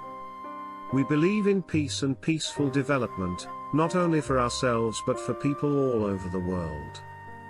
We are a very big and vast government, and naturally, every ministry is becoming bigger and bigger. It becomes, therefore, essential that there should be proper coordination. We cannot afford to spend millions and millions over nuclear arms when there is poverty and unemployment all around us. I am not as simple as I look. We believe in the dignity of man as an individual, whatever his race, color or creed, and his right to better, fuller, and richer life. If Pakistan has any ideas of annexing any part of our territories by force, she should think afresh. I want to state categorically that force will be met with force and aggression against us will never be allowed to succeed. Our way is straight and clear, the building up of a socialist democracy at home, with freedom and prosperity for all, and the maintenance of world peace and friendship with all nations abroad. We believe in peace in the settlement of all disputes through peaceful means, in the abolition of war, and, more particularly, nuclear war. No doubt we have to have bigger projects, bigger industries, basic industries, but it is a matter of the highest importance that we look to the common man, the weakest element in the society. We can win respect in the world only if we are strong internally and can banish poverty and unemployment from our country. I had always been feeling uncomfortable in my mind about giving advice to others and not acting upon it myself. Our country has often stood like a solid rock in the face of common danger, and there is a deep underlying unity which runs like a golden thread through all our seeming diversity. It is most regrettable that nuclear energy is being harnessed for making nuclear weapons. Non-alignment will continue to be the fundamental basis of our approach to world problems and our relations with other countries. I tremble when I am reminded of the fact that I have to be in charge of this country and parliament, which had been led by no less a person than Jawaharlal Nehru. There comes a time in the life of every nation when it stands at the crossroads of history and must choose which way to go. The unique thing about our country is that we have Hindus, Muslims, Christians, Sikhs, Parsis, and people of all other religions. We have temples and mosques, gurdwaras and churches. But we do not bring all this into politics. This is the difference between India and Pakistan. The speed with which we in the Congress are going down is sometimes frightening. Government administration in the districts is rapidly reaching a low level. No strong opposition party has been able to emerge. We have to surmount the difficulties that face us and work steadfastly for the happiness and prosperity of our country. We believe in freedom, freedom for the people of each country to follow their destiny without external interference. India will have to hang down her head in shame if even one person is left who is said in any way to be untouchable. I've always loved life, irrespective of all the ups and downs that have filled my journey. I believe in one power, and that is the hand of God. I respect all religions.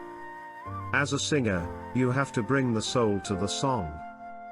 I feel I am a little unfit for the kind of music that is being made today. There is a big difference between what I sang earlier and what is being made now. I am not saying this music is bad, but there are too many beats. I missed out on my childhood. I had to work hard, but I was immediately given a place in playback. My father passed away in 1942, and 3-4 months after his death, I had to start working. There was a responsibility on my shoulders to run the household. It was my duty as the eldest child in the house. I have decided that I won't take up assignments that don't interest me. The privileged classes today are bothered about petrol and diesel prices while the poor can't afford 2 meals a day. I am a very small person, but I want us to think beyond personal and regional interests. When I started out, there was so much work that I couldn't think of doing anything else. I would go for recordings by 8:30 am, that, too, in trains. I used to come home at night. I was traveling alone everywhere. I appreciate the change associated with people's growth, but I don't like the changes in our lives. I came to Mumbai in 1945, so imagine my acceptance of the massive changes around. I have witnessed every kind of revolution. Nowadays, there are 7 music directors in one film. I had never heard of such a thing before. If one of our old music directors was told to share a score with others, he would have left the assignment. Today, the scope for variety has shrunk drastically. There are only a handful of top-notch composers like A.R. Rahman, Anu Malik, Jatin Lalit. That's it. I wish I had given more time to learning classical singing. For me, awards are a token of respect that people are giving me. So, no matter how many awards I am receiving, I always feel emotional. In my opinion, the biggest achievement was by Shankar Jakashan. With Raj Kapoor's Bassett, they changed the way we looked at playback singing. From my experience and understanding, I believe money follows name and fame, while recognition calls for a huge amount of sacrifice. To get something, you have to lose something. That's the rule of life. One has to be fully committed to one's career. Otherwise, there's no point. I really liked Kishore Kumar. He had a virile man's voice, and he was truly versatile. I think playback singing has a lot to do with voice acting. I would suggest to all the youngsters to understand the character, situation, and the story behind the songs. That is when you can add soul to the rendition, which, I think, is missing in today's music. I feel God has sent me to earth to sing. I started singing when I was 5, but I don't think I've worked as hard as many other people. I have been singing for the last 50 years, you know, so I deserve a break. Besides, there are talented singers around who can do justice to their work. I have a fierce temper. I've mastered it over the years, but when I'm angry, no one can force me to do anything I don't want to. I wouldn't let a biopic be made on me. That's because I don't believe in them. I don't like them. People who accused me of practicing a monopoly were wrong. The media fueled rumors about my monopoly. The first question I was always asked during interviews was about my supposed monopoly. There are so many songs that I could not sing the way I wanted to. When such songs come on television or radio, I shut them off or leave the room.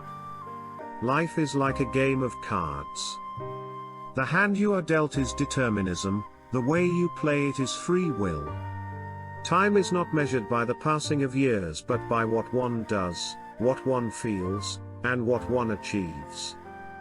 Culture is the widening of the mind and of the spirit. Failure comes only when we forget our ideals and objectives and principles. Socialism is not only a way of life, but a certain scientific approach to social and economic problems. Ignorance is always afraid of change. The policy of being too cautious is the greatest risk of all. Without peace, all other dreams vanish and are reduced to ashes. Democracy is good.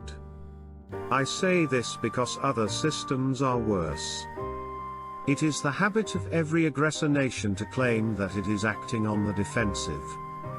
Every little thing counts in a crisis. Democracy and socialism are means to an end, not the end itself. Action to be effective must be directed to clearly conceived ends. The only alternative to coexistence is non-destruction. Citizenship consists in the service of the country. There is perhaps nothing so bad and so dangerous in life as fear. We live in a wonderful world that is full of beauty, charm, and adventure. There is no end to the adventures that we can have if only we seek them with our eyes open. You don't change the course of history by turning the faces of portraits to the wall. What we really are matters more than what other people think of us. Peace is not a relationship of nations. It is a condition of mind brought about by a serenity of soul. Peace is not merely the absence of war. It is also a state of mind. Lasting peace can come only to peaceful people. A moment comes, which comes but rarely in history, when we step out from the old to the new, when an age ends, and when the soul of a nation long suppressed finds utterance. Facts are facts and will not disappear on account of your likes.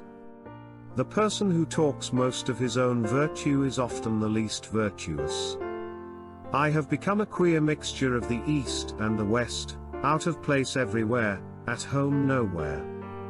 A theory must be tempered with reality. The forces in a capitalist society, if left unchecked, tend to make the rich richer and the poor poorer. Let us be a little humble, let us think that the truth may not perhaps be entirely with us. Crises and deadlocks when they occur have at least this advantage, that they force us to think. The art of a people is a true mirror to their minds. The man who has gotten everything he wants is all in favor of peace and order. Obviously, the highest type of efficiency is that which can utilize existing material to the best advantage. A leader or a man of action in a crisis almost always acts subconsciously and then thinks of the reasons for his action. The purely agitational attitude is not good enough for a detailed consideration of a subject. Action itself, so long as I am convinced that it is right action, gives me satisfaction. Great causes and little men go ill together. Loyal and efficient work in a great cause, even though it may not be immediately recognized, ultimately bears fruit. The person who runs away exposes himself to that very danger more than a person who sits quietly. It is only too easy to make suggestions and later try to escape the consequences of what we say. To be in good moral condition requires at least as much training as to be in good physical condition. Our chief defect is that we are more given to talking about things than to doing them. It is easy to hate and it is difficult to love. This is how the whole scheme of things works. All good things are difficult to achieve, and bad things are very easy to get. Don't stop chasing your dreams, because dreams do come true. People throw stones at you and you convert them into milestones. I have never tried to compare myself to anyone else. The key to handling pressure situations like these is to keep yourself steady, follow your instincts and think clearly. If you remain humble, people will give you love and respect even after you have finished with the game. As a parent, I would be happier hearing people say, Sachin is a good human being than Sachin is a great cricketer any day. As far as the World Cup is concerned, it is a process. We don't want to jump to the 50th floor straight away. we must start on the ground floor. I hate losing, and cricket being my first love, once I enter the ground it's a different zone altogether, and that hunger for winning is always there. Critics haven't taught me my cricket, and they don't know what my body and mind are up to. Every individual has his own style, his own way of presenting himself on and off the field. Son, life is like a book. It has numerous chapters. It also has many a lesson in it. It is made up of a wide variety of experiences and resembles a pendulum where success and failure, joy and sorrow are merely extremes of the central reality. The lessons to be learnt from success and failure are equally important. More often than not, failure and sorrow are bigger teachers than success and happiness. I have never thought where I will go or forced any targets on myself. If destiny throws a stone at you, don't let it become a millstone. Make it into a milestone. I am not thinking too far ahead, just want to take it one thing at a time. Chase your dreams. But make sure you don't find shortcuts. I just keep it simple. Watch the ball and play it on merit. Everyone at home was very supportive, but my father always said that all he wanted me to do was give it my best effort without worrying about the results. When there is time to think about cricket, I think, but when there is time to be with family, I try to do justice to that aspect of my life as well. Making an effort is in your hands. Giving 100% is in your hands. It is important to understand that if you do fall, it's important for you to get right back up again. Competitive spirit has played a huge role in making me what I am. Whatever level you reach, getting better never stops. Presence is actually very important in international sport. It is one thing just being there in the middle, but it is another making people aware of your presence. It is about body language and radiating confidence, something that the West Indian batting legend Viv Richards would personify. A champion team needs only a small window of opportunity to stage a fight back, something I had learnt over the years. My point of view is that when I am playing cricket, I cannot think that this game is less or more important. I was part of a band of 11 fortunate men who had been given the duty of representing close to 1 billion Indians. It was an honor every aspiring cricketer lives for, to play for his country against the best of world cricket. And with the honor came responsibility. I was going to be accountable to the cricket fans back home and was expected to give my best for them. When trying to save a match, the important thing is to set small targets. I want to give my 6 hours of serious cricket on the ground and then take whatever the result. When trying to save a match, the important thing is to set small targets. These can be as little as batting the next 5 overs, or the next hour, or even a session. If a wicket doesn't fall for close to a session, the opposition, however much they are in control, are bound to feel pressure. Time was gradually running out for England and restlessness was creeping in. Beating Pakistan is always special because they are a tough team and we have a bit of a history regarding Pakistan. And that is the reason why this victory is great, because different players have made contributions to the win. I am a sportsman and not a politician. I am a sportsman and will always remain one. I am not going to enter politics giving up cricket, which is my life. I will continue to play cricket. The only thing that was on my mind was, I want to play for India one day, and I was pretty sure and confident that one day I will.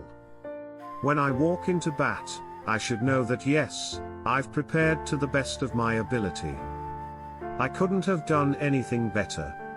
That is when I feel that I am ready to go out and play. It doesn't always happen according to the way you have planned things out, but I feel if you have covered most of the aspects, it does help out there in the middle. I feel when somebody has been playing cricket for a long time, he creates a separate identity for himself. At least with me, the match starts much earlier than the actual match. The power of imagination. I believe every era has its significance, and the same holds true for players and coaches. It seems to me that no autobiography can claim to document every detail of the author's life. That's impossible. If you don't execute on your plans, then you don't reach anywhere. It's about not accepting every challenge thrown at you. Sometimes you hold back, and when it's needed you go for it. I fail sometimes, I succeed sometimes, so that's fair enough. It's a package deal. It comes with that package, failures and success. If you walk on the path of truth, all the powers in the universe help you. Corruption has to be removed from the whole country. People like Narendra Modi and Rahul Gandhi, who have spent 500 crore to build their brands, will take that money back from us only. How can they deliver good governance? If we provide quality education to one generation, poverty will automatically be eradicated from society. Actually, no one is born honest or corrupt. I have seen my parents struggle with meager means to run a family. That's why giving free and good education, free health services, water, electricity, public transport and safety of women are my top priority. We have ended the VIP culture in Delhi. We made additional night shelters for the poor. We have started the anti-corruption helpline. We are impartial and are not against anybody. They say Kejriwal fights a lot. Yes, I do, but not for my wife or children. I fight for your rights. So you tell me, should I fight or not? I accept I use bad language, but I speak from the heart. Doing politics over water is not good, as people from Punjab and Haryana are also our own, like that of Delhi. Everyone should get water. Indian polity has failed to provide solutions to the common man's problems. Right to information is a small concrete step in making our polity more democratic. Our anti-corruption systems have inherently and intently been kept flawed. We fought against British not because of the color of their skin, but also because of the exploitative character of their government. Many people say that we have sufficient laws in our country, just that they are not implemented properly. I completely disagree with them. I have studied many of the laws very carefully. We are still being governed by the same colonial laws which existed in British times. They have not been changed. Many of these laws need to be changed. There isn't a single developed country which does not have its citizens well educated. Our kids are our biggest assets. They are the future of our country. If we provide them good education, no one can stop India from becoming a developed country. Our aim should be to not allow a single corrupt politician or even a family member to enter the House. MPs are basically bonded laborer of their parties. And it is the party high command of each party which takes decisions. Lots of people tell me I am straightforward. No alliance can be formed on Twitter. Why should the PM be placed on such a high pedestal?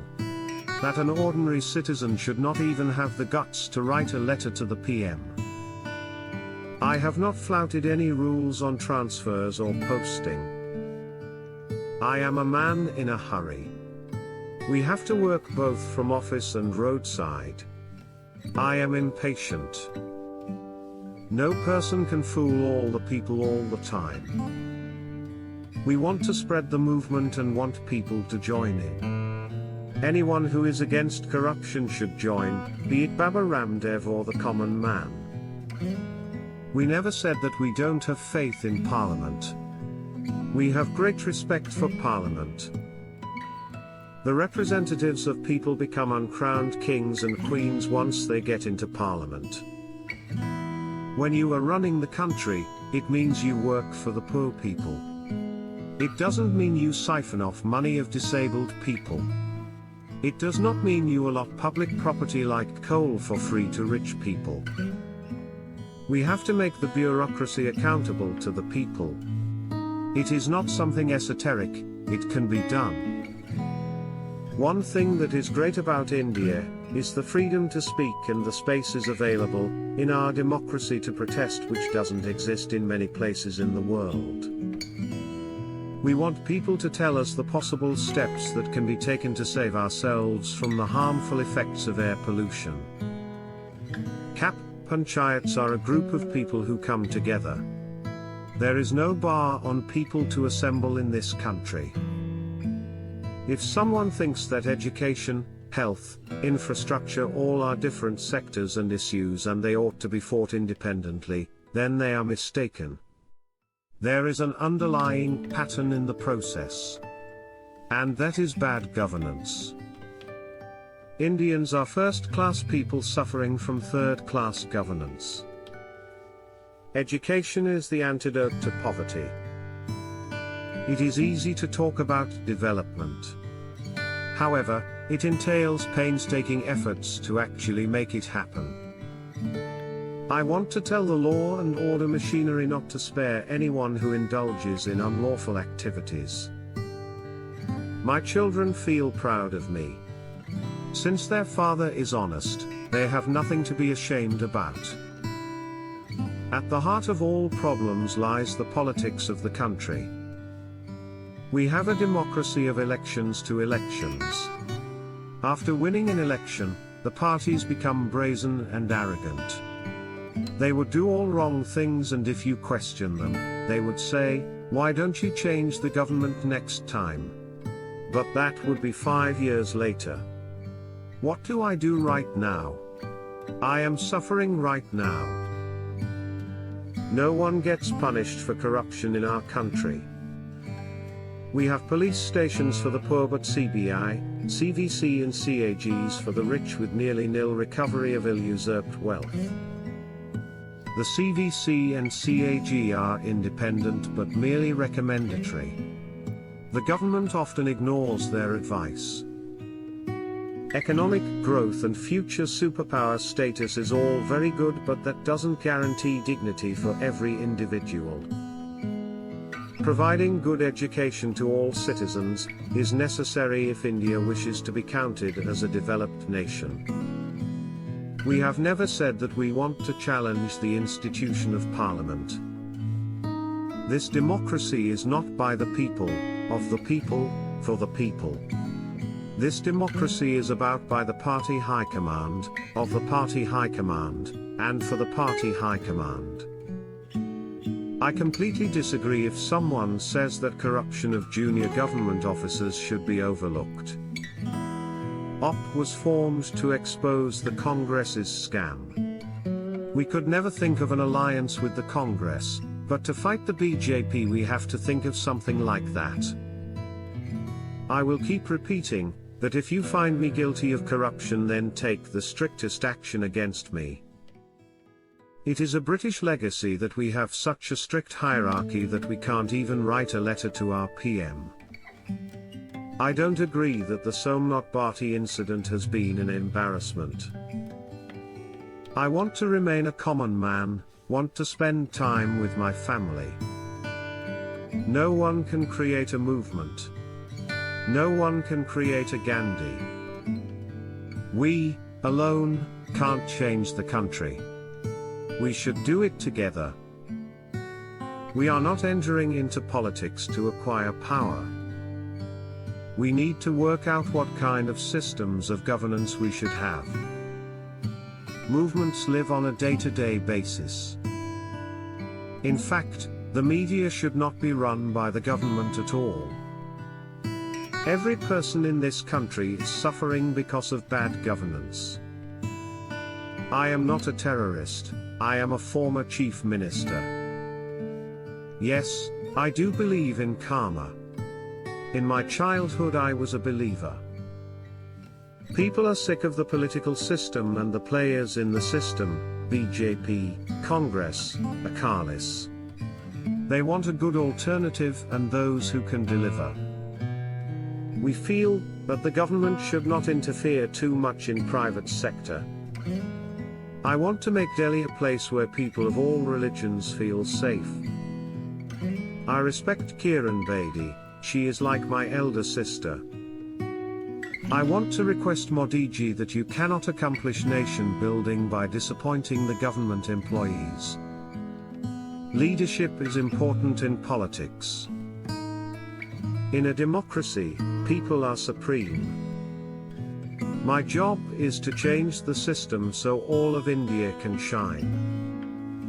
When I used to fight against the corrupt system, my wife ran the house and my mother supported me.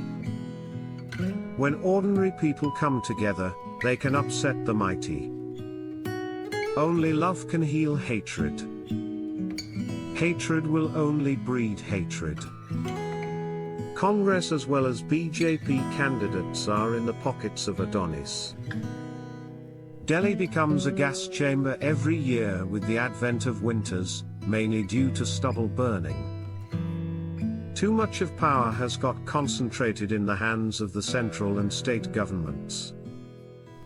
I am not against privatization of the media channels, but I stand for a strong regulation and transparency. Contrary to what certain sections of the media have been reporting, there are no differences between Swami Agnivesh, Kiran Bedi and me.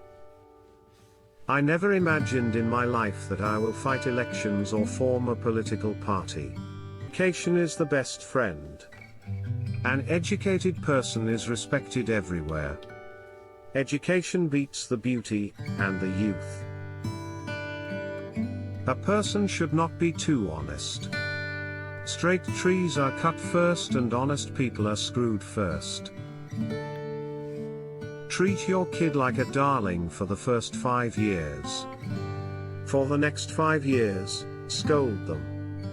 By the time they turn 16, treat them like a friend. Your grown-up children are your best friends. Before you start some work, always ask yourself 3 questions: why am I doing it, what the results might be, and will I be successful? Only when you think deeply and find satisfactory answers to these questions, go ahead. Even if a snake is not poisonous, it should pretend to be venomous. The biggest guru mantra is, never share your secrets with anybody. It will destroy you. The world's biggest power is the youth and beauty of a woman.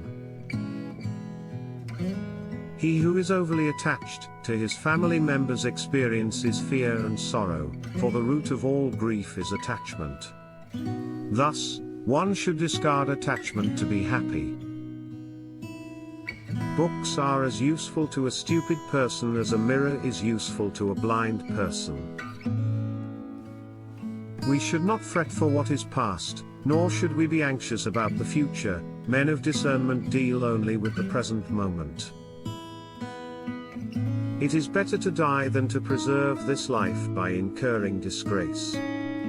The loss of life causes but a moment's grief, but disgrace brings grief every day of one's life.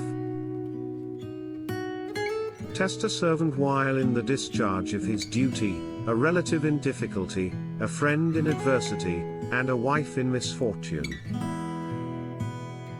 He who lives in our mind is near though he may actually be far away, but he who is not in our heart is far though he may really be nearby. The wise man should restrain his senses like the crane and accomplish his purpose with due knowledge of his place, time and ability.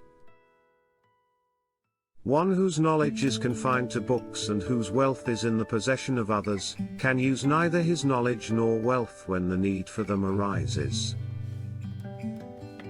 The life of an uneducated man is as useless as the tail of a dog which neither covers its rear end, nor protects it from the bites of insects. As long as your body is healthy and under control and death is distant, try to save your soul. When death is imminent, what can you do? The serpent, the king, the tiger, the stinging wasp, the small child, the dog owned by other people, and the fool, these 7 oughts not to be awakened from sleep. Do not be very upright in your dealings, for you would see by going to the forest that straight trees are cut down while crooked ones are left standing. Do not reveal what you have thought upon doing, but by wise counsel keep it secret, being determined to carry it into execution. A good wife is one who serves her husband in the morning like a mother does, loves him in the day like a sister does, and pleases him like a prostitute in the night. The fragrance of flowers spreads only in the direction of the wind, but the goodness of a person spreads in all directions. There is some self-interest behind every friendship. There is no friendship without self-interests. This is a bitter truth. A man is great by deeds, not by birth. A man is born alone and dies alone, and he experiences the good and bad consequences of his karma alone, and he goes alone to hell or the supreme abode. Never make friends with people who are above or below you in status. Such friendships will never give you any happiness. As soon as the fear approaches near, attack and destroy it. The one excellent thing that can be learned from a lion is that whatever a man intends doing should be done by him with a wholehearted and strenuous effort. Purity of speech, of the mind, of the senses, and of a compassionate heart are needed by one who desires to rise to the divine platform. God doesn't dwell in the wooden, stony or earthen idols. His abode is in our feelings, our thoughts. There is no austerity equal to a balanced mind, and there is no happiness equal to contentment. There is no disease like covetousness, and no virtue like mercy. Once you start working on something, don't be afraid of failure and don't abandon it. People who work sincerely are the happiest. There is poison in the fang of the serpent, in the mouth of the fly and in the sting of a scorpion, but the wicked man is saturated with it. The happiness and peace attained by those satisfied by the nectar of spiritual tranquility is not attained by greedy persons restlessly moving here and there. The earth is supported by the power of truth. It is the power of truth that makes the sun shine and the winds blow. Indeed, all things rest upon truth. As a single withered tree, if set aflame, causes a whole forest to burn, so does a rascal son destroy a whole family.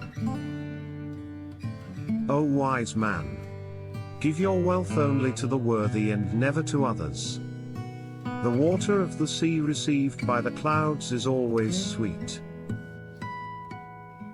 If one has a good disposition, what other virtue is needed? If a man has fame, what is the value of other ornamentation? Measure the progress of a community by the degree of progress which women have achieved.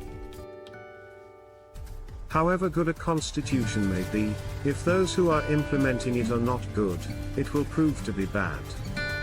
However bad a constitution may be, if those implementing it are good, it will prove to be good. I like the religion that teaches liberty, equality and fraternity. The relationship between husband and wife should be one of closest friends. Caste is not a physical object like a wall of bricks or a line of barbed wire which prevents the Hindus from commingling and which has, therefore, to be pulled down. Caste is a notion, it is a state of the mind. We are Indians, firstly and lastly. Political democracy cannot last unless there lies at the base of its social democracy. What does social democracy mean? It means a way of life which recognizes liberty, equality and fraternity as the principles of life. A great man is different from an eminent one in that he is ready to be the servant of the society. Cultivation of mind should be the ultimate aim of human existence. History shows that where ethics and economics come in conflict, victory is always with economics. Vested interests have never been known to have willingly divested themselves unless there was sufficient force to compel them.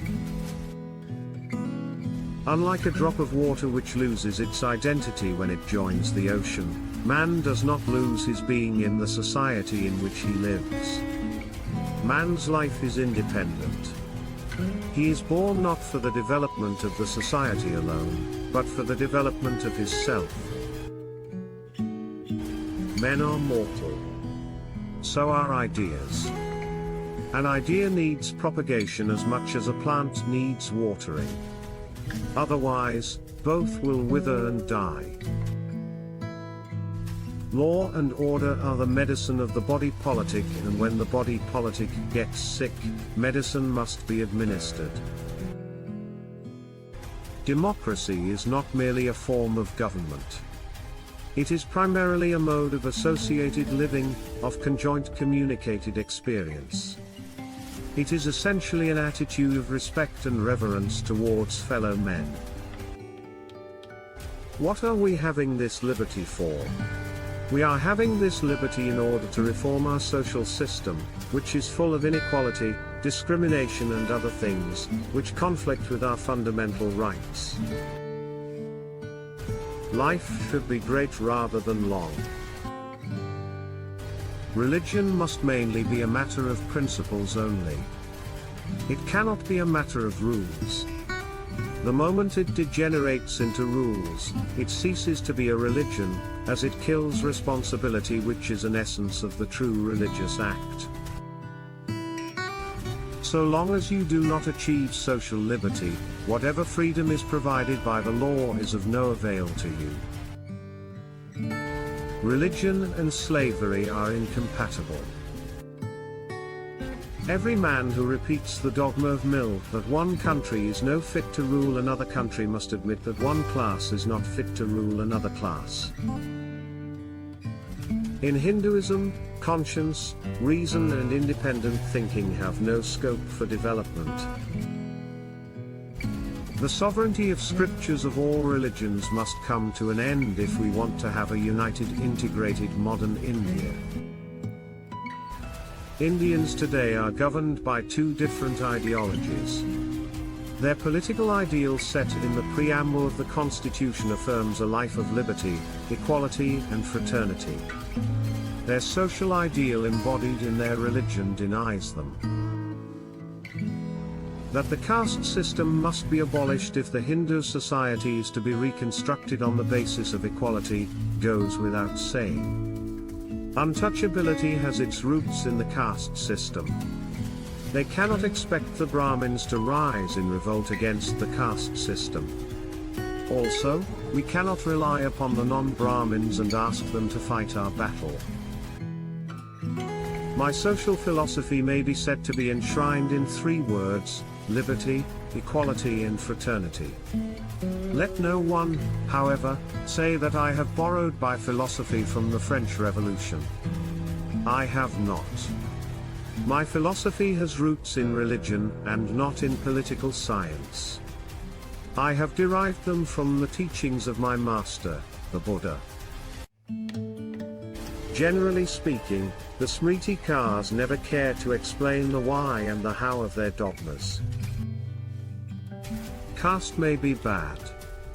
Caste may lead to conduct so gross as to be called man's inhumanity to man. All the same, it must be recognized that the Hindus observe caste not because they are inhuman or wrong-headed. They observe caste because they are deeply religious. There is one taboo against meat eating. It divides Hindus into vegetarians and flesh eaters. There is another taboo which is against beef eating. It divides Hindus into those who eat cow's flesh and those who do not. For a successful revolution, it is not enough that there is discontent. What is required is a profound and thorough conviction of the justice, necessity and importance of political and social rights. People are not wrong in observing caste. In my view, what is wrong is their religion, which has inculcated this notion of caste. If this is correct, then obviously the enemy you must grapple with is not the people who observe caste, but the Shastras which teach them this religion of caste. Some people think that religion is not essential to society. I do not hold this view. I consider the foundation of religion to be essential to the life and practices of a society.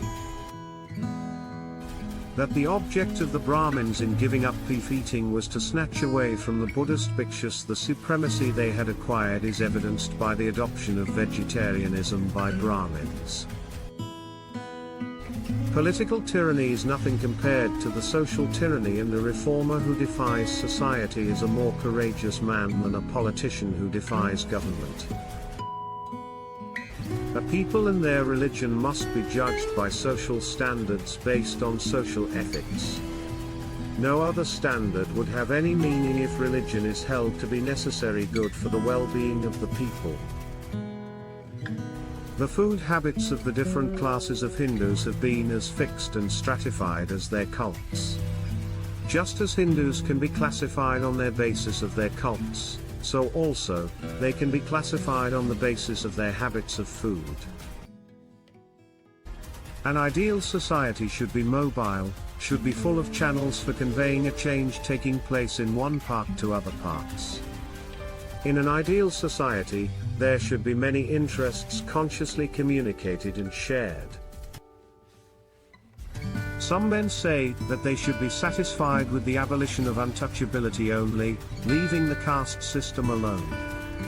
The aim of abolition of untouchability alone without trying to abolish the inequalities inherent in the caste system is a rather low aim. Indeed, the Muslims have all the social evils of the Hindus and something more. That something more is the compulsory system of purdah for Muslim women. These burqa women walking in the streets is one of the most hideous sights one can witness in India. I solemnly assure you that I will not die as a Hindu. Why is it that a large majority of Hindus do not interdine and do not intermarry? Why is it that your cause is not popular? There can be only one answer to this question, and it is that interdining and intermarriage are repugnant to the beliefs and dogmas which the Hindus regard as sacred. To my mind, there is no doubt that this Gandhi age is the dark age of India. It is an age in which people, instead of looking for their ideals in the future, are returning to antiquity. One can quite understand vegetarianism. One can quite understand meat eating. But it is difficult to understand why a person who is a flesh eater should object to one kind of flesh, namely cow's flesh. This is an anomaly which calls for explanation.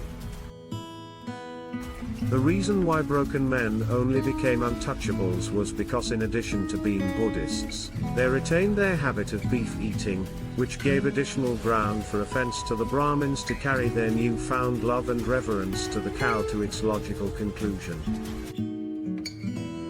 The touchable, whether they are vegetarians or flesh eaters, are united in their objection to eat cow's flesh. As against them stand the untouchables, who eat cow's flesh without compunction, and as a matter of course and habit.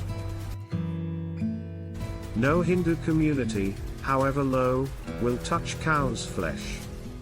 On the other hand, There is no community which is really an untouchable community which has not something to do with the dead cow. Some eat her flesh, some remove the skin, some manufacture articles out of her skin and bones. Cannot shake hands with a clenched fist. There are two kinds of people, those who do the work and those who take the credit. Try to be in the first group, there is less competition there. I am not a person to be pressured by anybody or any nation. I think basically I'm lazy, but I have a housewife's mentality when I go about my job. Have a bias toward action. Let's see something happen now. You can break that big plan into small steps and take the first step right away. The power to question is the basis of all human progress. People tend to forget their duties but remember their rights. Forgiveness is a virtue of the brave. Winning or losing of the election is less important than strengthening the country. You must learn to be still in the midst of activity and to be vibrantly alive in repose. Even if I died in the service of the nation, I would be proud of it. Every drop of my blood will contribute to the growth of this nation and to make it strong and dynamic.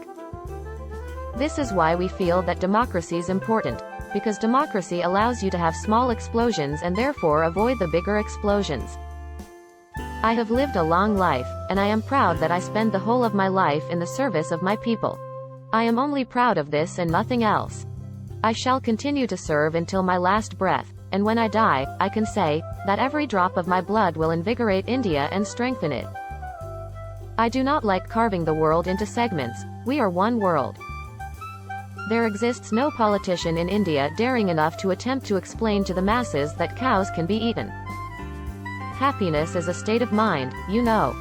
I don't think you are permanently happy. One is happy about certain things and not so happy about others.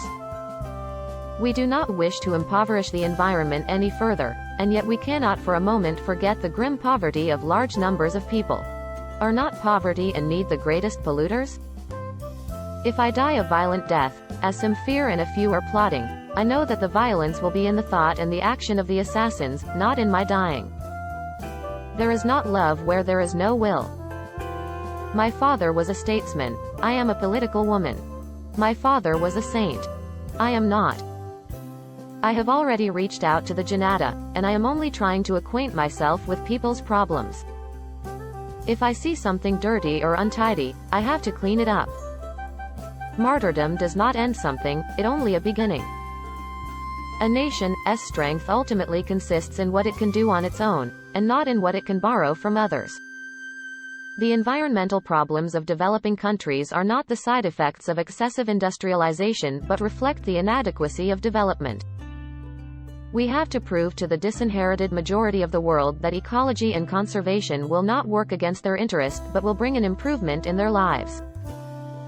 One must beware of ministers who can do nothing without money, and those who want to do everything with money. The collective judgment of the electorate must be respected. The people have nothing to fear of me. People have never feared me. I've never turned to anybody for advice and counsel. Even when I was a very small child, I had to stand on my feet because of the circumstances of those times, and somehow, the circumstances have remained more or less the same. I have to take my own decisions. All my games were political games. I was, like Joan of Arc, perpetually being burned at the stake. Wearing khadi was a badge of honor. It was something one was proud to do. I was happy to be with my parents. I didn't see very much of them, so I was very happy when my father was there and out of jail. I don't think my father was my mentor. All the people who fought for freedom were my heroes. I mean, that was the sort of story I liked reading. Freedom struggles and so on. My son had nothing to do with policy or decision-making, nor did I discuss the elections or any other matter with him. I am frequently attacked. I'm certainly not a workaholic. There are grave misgivings that the discussion on ecology may be designed to distract attention from the problems of war and poverty. On the one hand, the rich look askance at our continuing poverty, on the other, they warn us against their own methods. The path from dreams to success does exist. May you have the vision to find it, the courage to get onto it, and the perseverance to follow it. You are just your intelligence. When you look at the stars and the galaxy, you feel that you are not just from any particular piece of land, but from the solar system. The journey matters as much as the goal.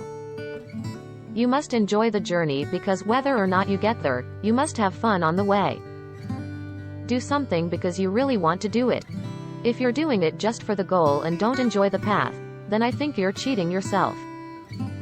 There are so many people who are arguing or fighting over issues which don't have much relevance. We must all realize it is not worth it. If you want to do something, what does it matter where you are ranked? I would say if you have a dream, follow it. It doesn't really matter whether you are a woman or from India or from wherever. Listen to the sounds of nature. Wishing you the best on your trek towards your dreams. Take good care of our fragile planet. We gazed dreamily at the Milky Way and once in a while caught some shooting stars. Times like those gave me the opportunity to wonder and ask all those very basic questions. That sense of awe for the heavens started there. The first view of the Earth is magical. It is a very overpowering realization that the Earth is so small. It affected me.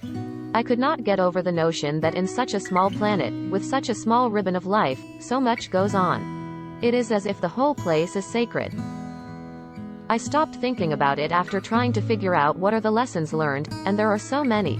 After I had basically sorted that out, I figured it's time to really look at the future and not at the past. The quickest way may not necessarily be the best.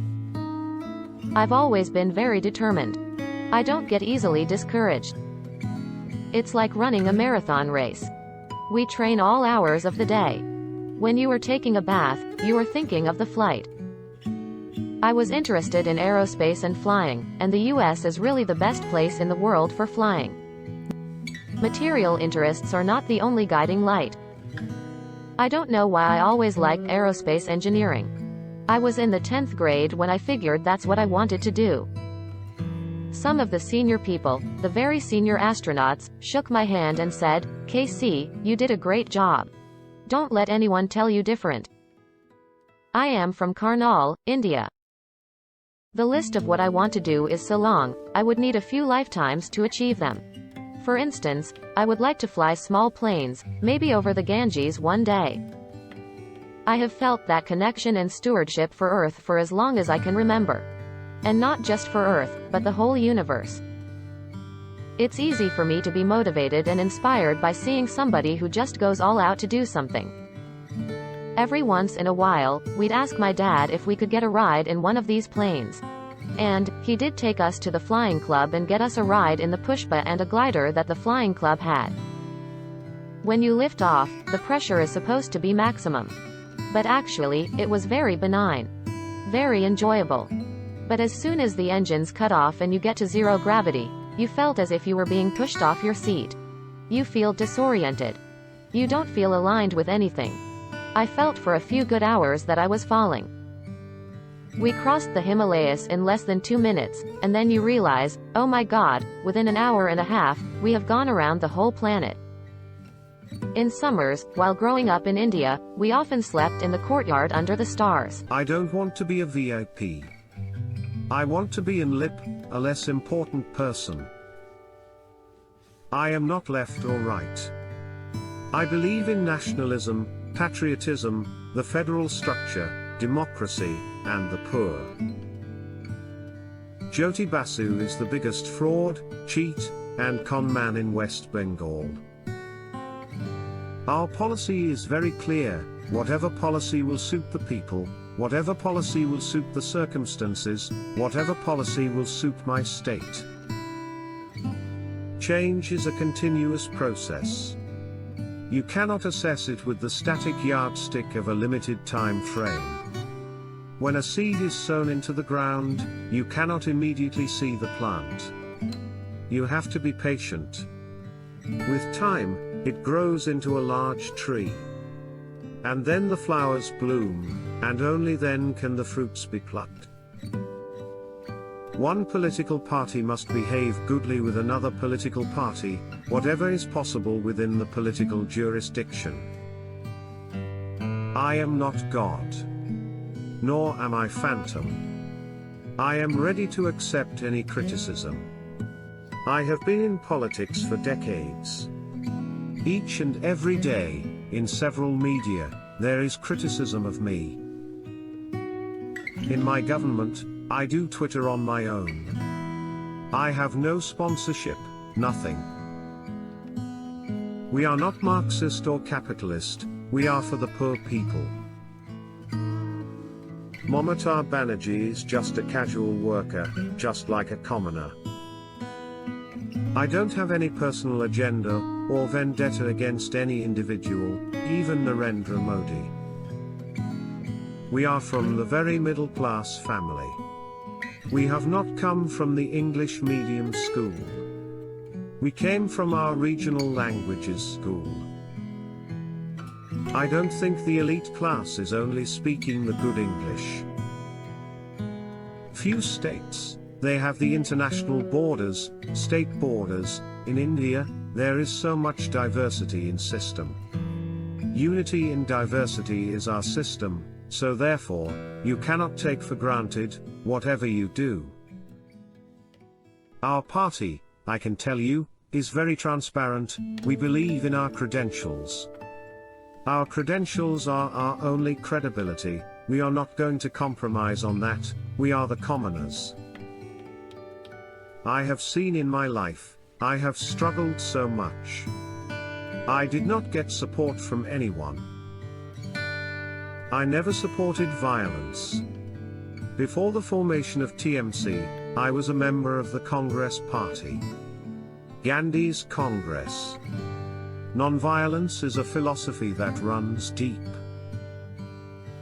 Unlike the Marxists, I have no mind block against the US. In Bengal, at the state level, the Congress and left are working with the BJP. At the national level, for the greater good, we feel we must work together in Parliament. If democracy is finished, all is lost. Law and order are the responsibility of the state governments. I have flatly refused to be conned by Jyoti Basu and his corrupt government. I have repeated ad nauseum my party's issues, which range from improving the lot of the poor to women's issues. Sometimes, when democracy has to fight with autocracy, what can be done? We have to fight, somebody has to.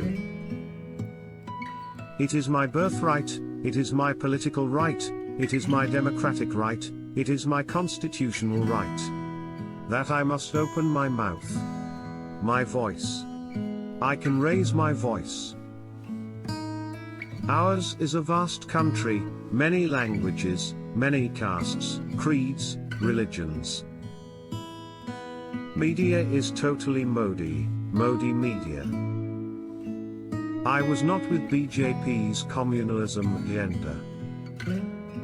I think that communalism is the cancer of our society, and if we have to protect the humanity and the unity and integrity of this country, then we will have to fight the communal forces.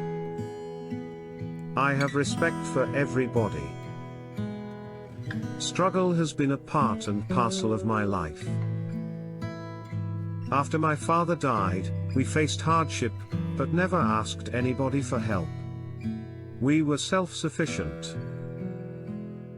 Student life taught me a lesson: never bow down your head.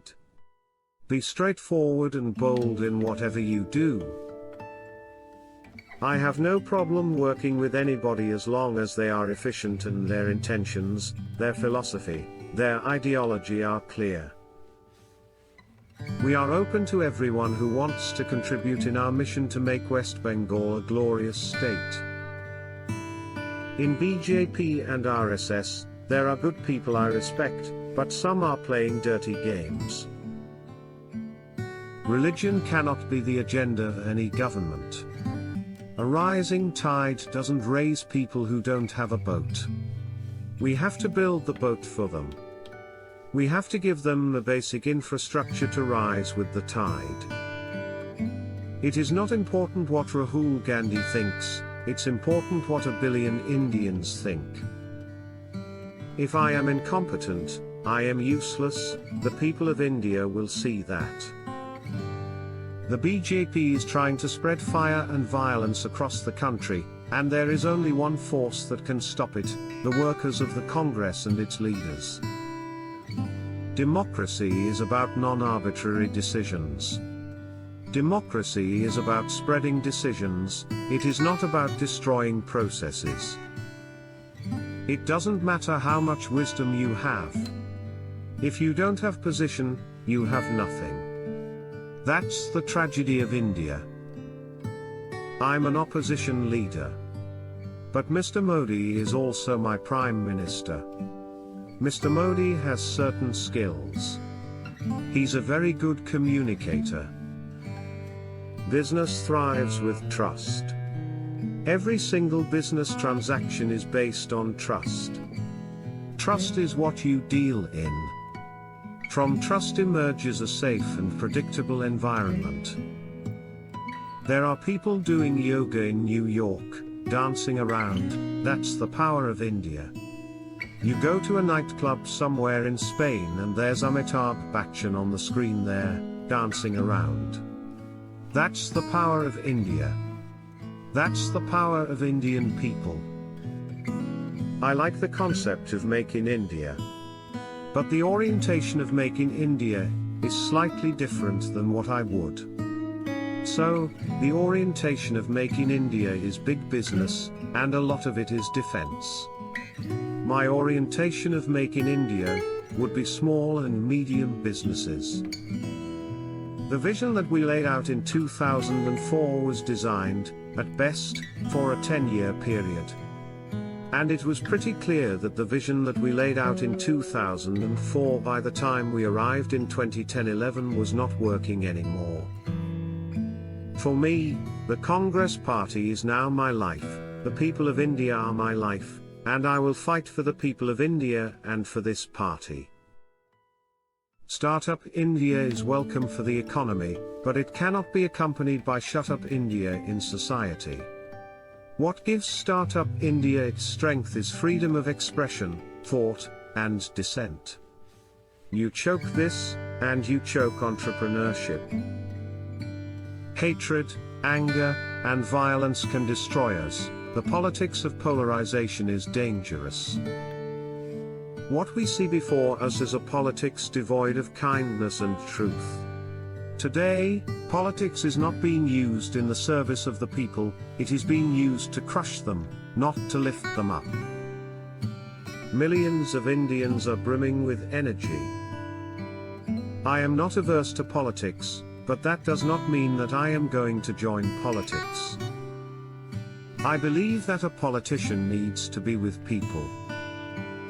Demonetization crippled SMEs and has destroyed the unorganized sector, forcing workers to leave urban employment and go back to their villages looking for NREGA work.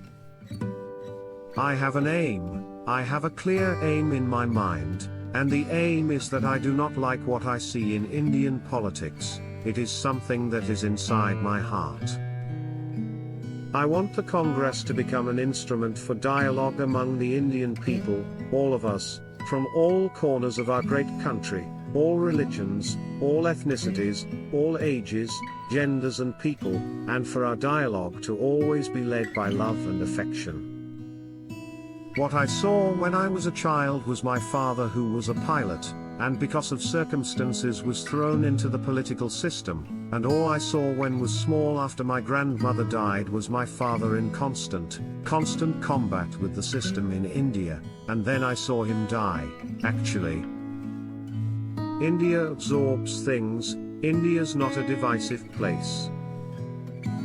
We are all aware that corruption is pervasive. It operates at every level. The poor may carry its greatest burden, but it is an affliction that every Indian is desperate to be rid of. People looked up to us for our values and leadership. But today, they laugh as we are busy debating whether one of the 7 wonders of the world, the Taj Mahal, was actually built by Indians. I don't go by my caste, creed or religion. My works speak for me. We've gone from the image of India as land of fakirs lying on beds of nails, and snake charmers with the Indian rope trick, to the image of India as a land of mathematical geniuses, computer wizards, software gurus. The roots of India's soft power run deep. India's is a civilization that, over millennia, has offered refuge and, more importantly, religious and cultural freedom, to Jews, Parsis, several varieties of Christians, and Muslims. I returned to India because I believe in an India of honesty and hard work, not of corruption and crookedness. I believe in an India of openness and straightforwardness, not of hypocrisy and double-dealing. I believe in an India where opportunities are available to all, and not just to a chosen few. Many of the people who are most considered anti-American would love to partake of the American dream. The unspoken slogan of many protesters outside US embassies abroad is really, "Yankee go home, but take me with you." The United Nations is the preeminent institution of multilateralism. It provides a forum where sovereign states can come together to share burdens, address common problems, and seize common opportunities. The UN helps establish the norms that many countries, including the United States, would like everyone to live by. Indian democracy has often been likened to the stately progress of the elephant, ponderous in its gait and reluctant to change course, but not easily swayed from its new path when it does. Education in India has made monumental progress since independence but continues to face daunting challenges at multiple levels, particularly in terms of quality, infrastructure and dropout rates. We have islands of excellence floating in a sea of mediocrity. I believe in an India of pluralism and diversity, not of religious bigotry and caste politics. I believe in an India that is secure in itself and confident of its place in the world, an India that is a proud example of tolerance, freedom and hope for the downtrodden. The Beijing Olympics was an exercise in Chinese soft power. Americans have the voice of America and the Fulbright scholarships. But the fact is, in fact, that probably Hollywood and MTV and McDonald's have done more for American soft power around the world than any specifically government activity. When I grew up in India, telephones were a rarity.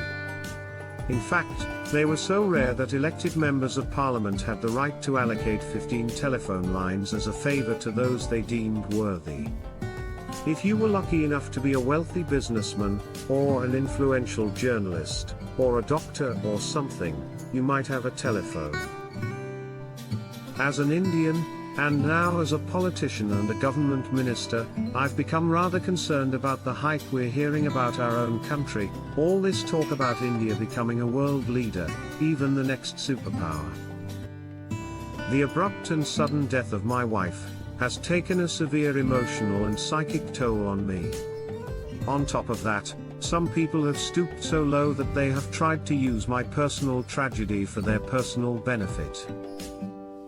5 decades ago, as India's first Prime Minister, Jawaharlal Nehru, began visibly ailing, the nation and the world were consumed by the question, after Nehru, who? The inexpressible fear lay in the subtext to the question, after Nehru, what? A weak, insecure nation needs sporting heroes, players larger than life on the cricketing field, who can transcend the limitations of their country and team.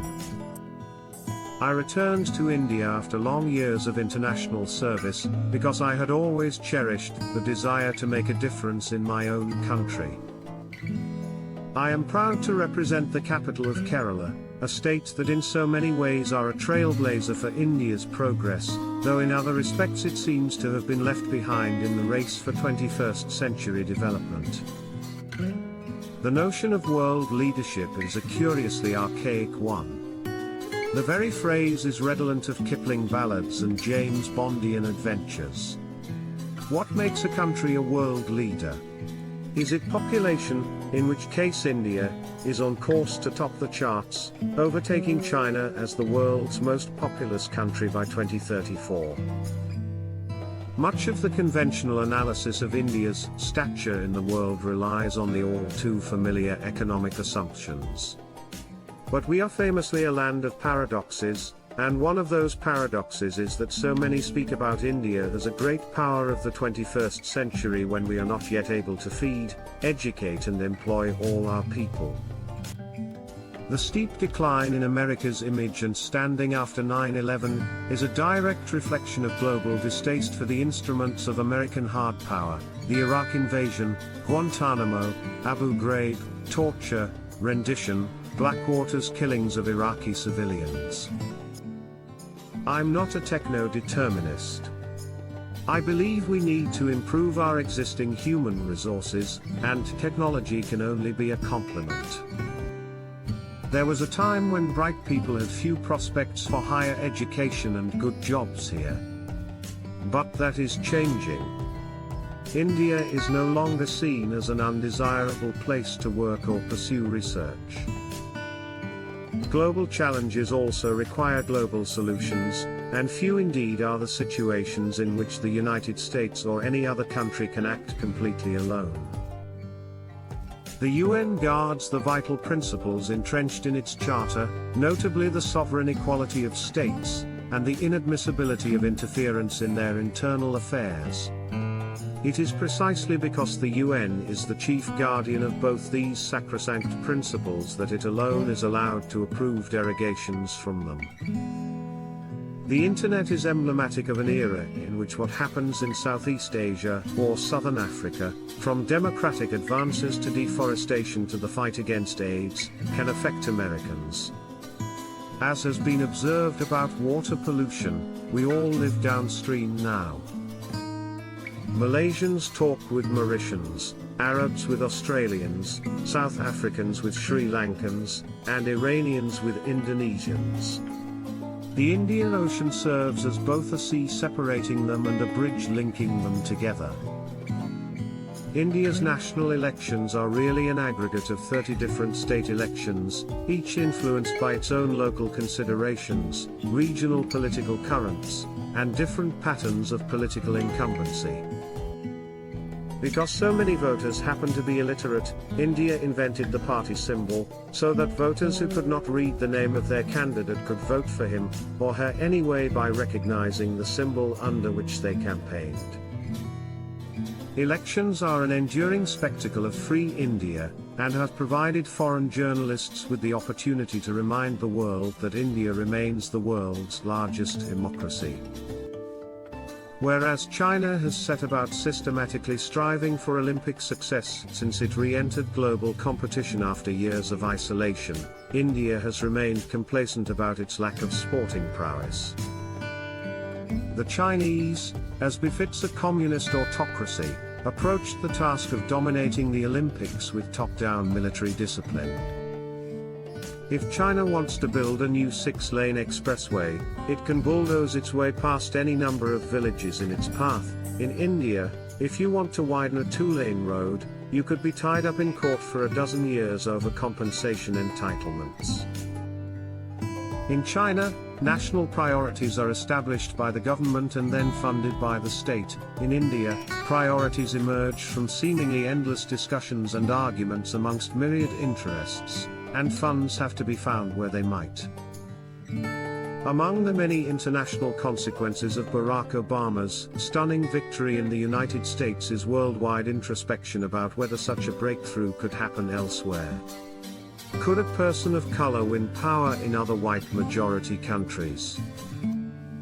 The closest Indian analogy to the position of black Americans is that of the Dalits, formerly called untouchables, the outcasts who for millennia suffered humiliating discrimination and oppression. I have been a frequent air traveler since I was a few months shy of my 6th birthday, when my parents packed me off to boarding school 2 plane rides away from home.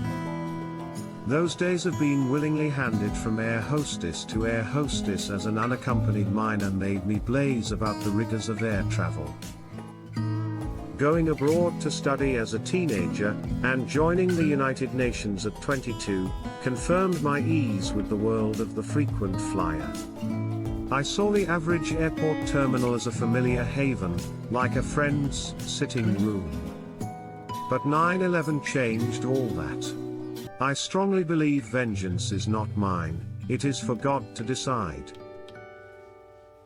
I don't have power or money, and one-sided media support or the inclination to stoop to any level for the sake of power.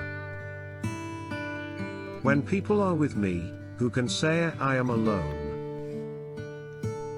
The Congress is very vindictive, and they've proved it time and again.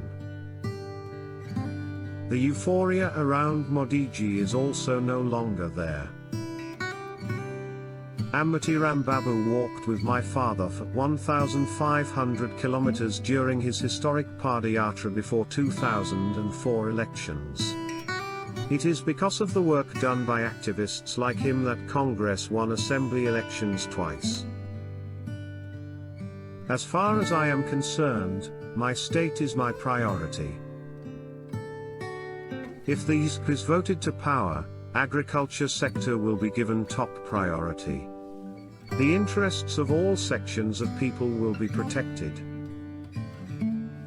I am proud to be the son of YSR, who had left me a very big family.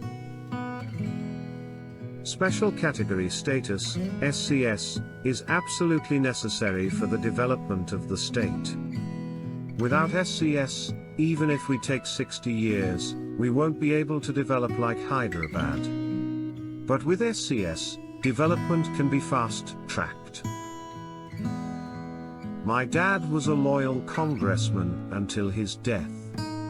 The Congress didn't respect him after his death and filed cases against me. I can't speak for others, but I miss my father. Anybody who respects democracy has to keep in mind that never in this country was a separate state carved out without a resolution being passed in the assembly. Implementation of promises is as important as making them. I cannot throw my core values into a dustbin as some do for the sake of power and position. What kind of a politician that would make me then? My party was the only party that opposed the bifurcation of the state in Parliament, and I was suspended from the House along with the other MP from my party. TDP supported and voted for bifurcation, as did the Congress and BJP. Every party barring mine voted. Post-bifurcation, I raised my voice and sat on an indefinite fast in Guntur in October 2015. 8 days into the fast, I was forcibly evicted by the police on the pretext that Prime Minister Narendra Modi was coming to Amaravati. In our fight to get the SCS, we will use all forms, including protest, dialogue, and discussion, to get our goal. I am not afraid of anything. God will take care of everything. I don't have any grievance against anybody. The golden period for all the castes, including BCs, was when YS Rajasekhara Reddy was at the helm. An education revolution was witnessed during that period, when many students had become engineers and doctors. Naidu boasts of governance but does not understand what governance means. In 2009, my father wanted me to join politics. I told him, why should I jump into the dirt and grime of politics when I can have politicians come to me as owner of a media group? Then my father gave me an ultimatum. Don't try to squeeze into a glass slipper. Instead, shatter the glass ceiling. Any transition is easier, if you believe in yourself and your talent. I think it's great to be flawed. I am hugely flawed, and I like it this way. That's the fun of life.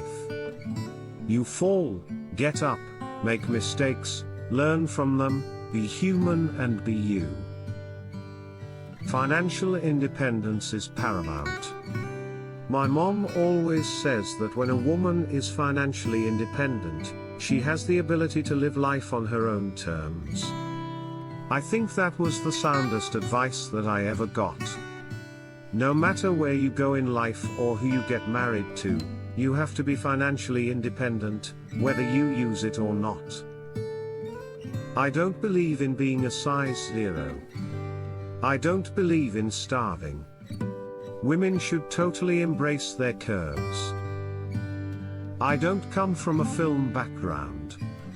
I haven't learned anything about films or filmmaking. But I have a thirst to know everything about my profession. I want to learn about cinematography, about editing, about music recordings, about post-production.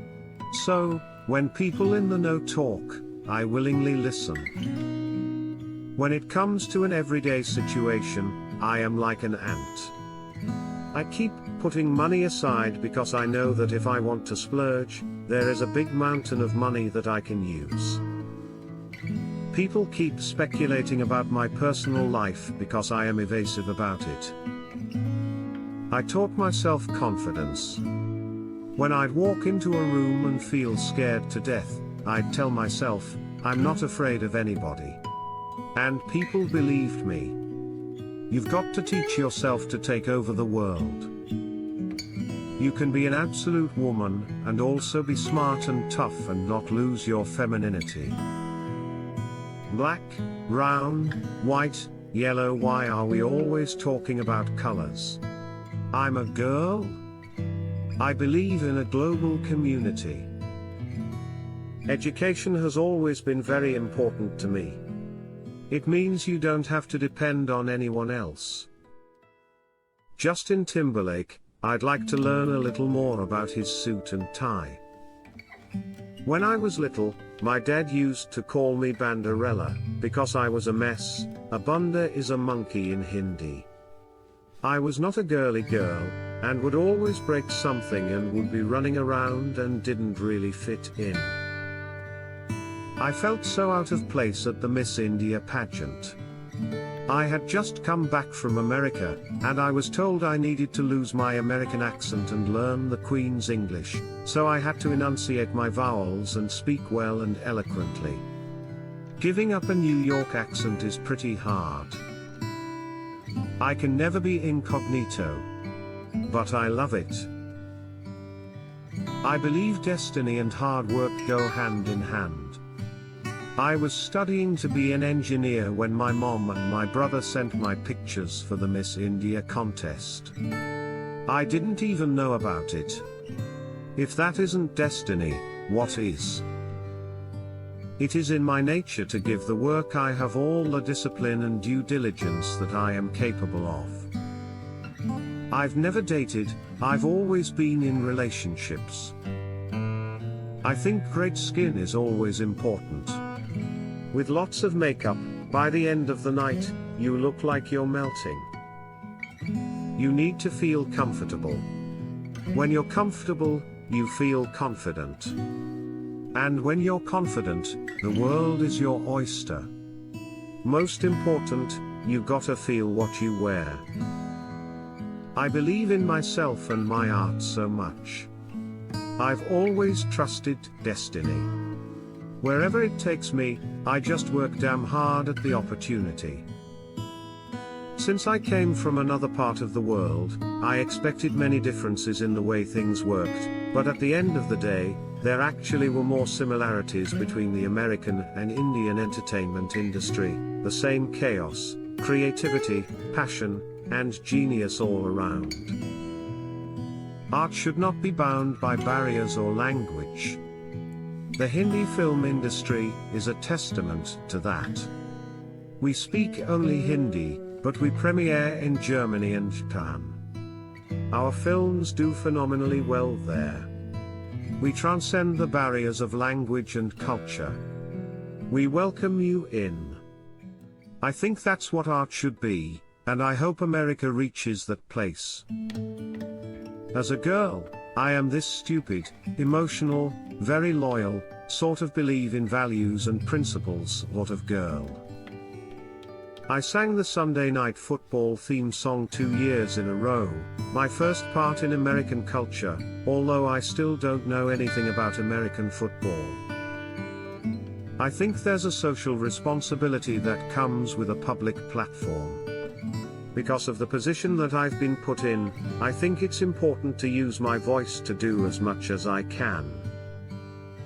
When I was 13, I would come visit my aunt and uncle in New York. I decided I wanted to live with them after seeing my cousin's school. Honestly, I just wanted to go to a school where I didn't have to wear uniforms, and my mom said okay. I'm trying to be global and trying to push us, as a society, to becoming colorblind, and so I'm very grateful to ABC for casting me in Quantico. It was based on my merit, not on my ethnicity. There are cliques in Bollywood, and people stick together, but I have always tried to stick to my work. As an industry, Bollywood is very competitive, and I'm very competitive as a person, but I've never been a part of any clique, and I've always worked with all actors and directors, all camps. I am a little, I won't say arrogant, self-assured. I never thought I am a stylish. For me, style is always a representation of what you want to wear, but doing it in a unique way and expressing yourself. Every girl loves to be stylish. I have a very eclectic taste when it comes to music. My ambition when I was 4 years old was to be married. I am a very private person. No one ever knows anything about me, as I don't think it is necessary. I tell people as much as I want them to know about me. I like buying drones, hoverboards, 360-degree cameras and fabulous cars. I am a little bit like a boy. I also spend a lot on books. I am a voracious reader, and I love vintage stores and first editions. I was bullied by a freshman named Janine. She was black and supremely racist. Janine used to say, "Brownie, go back to your country. You smell of curry, or do you smell curry coming?" I owe 90% of my life to people because I am a public figure, but 10% is private to me. And I am not saying it in a defensive way. I feel my life has been made into a TV serial. I wasn't the prettiest girl in the room, but I learned to carry myself with confidence. That's how you make the best impression on people. I have no time to write songs.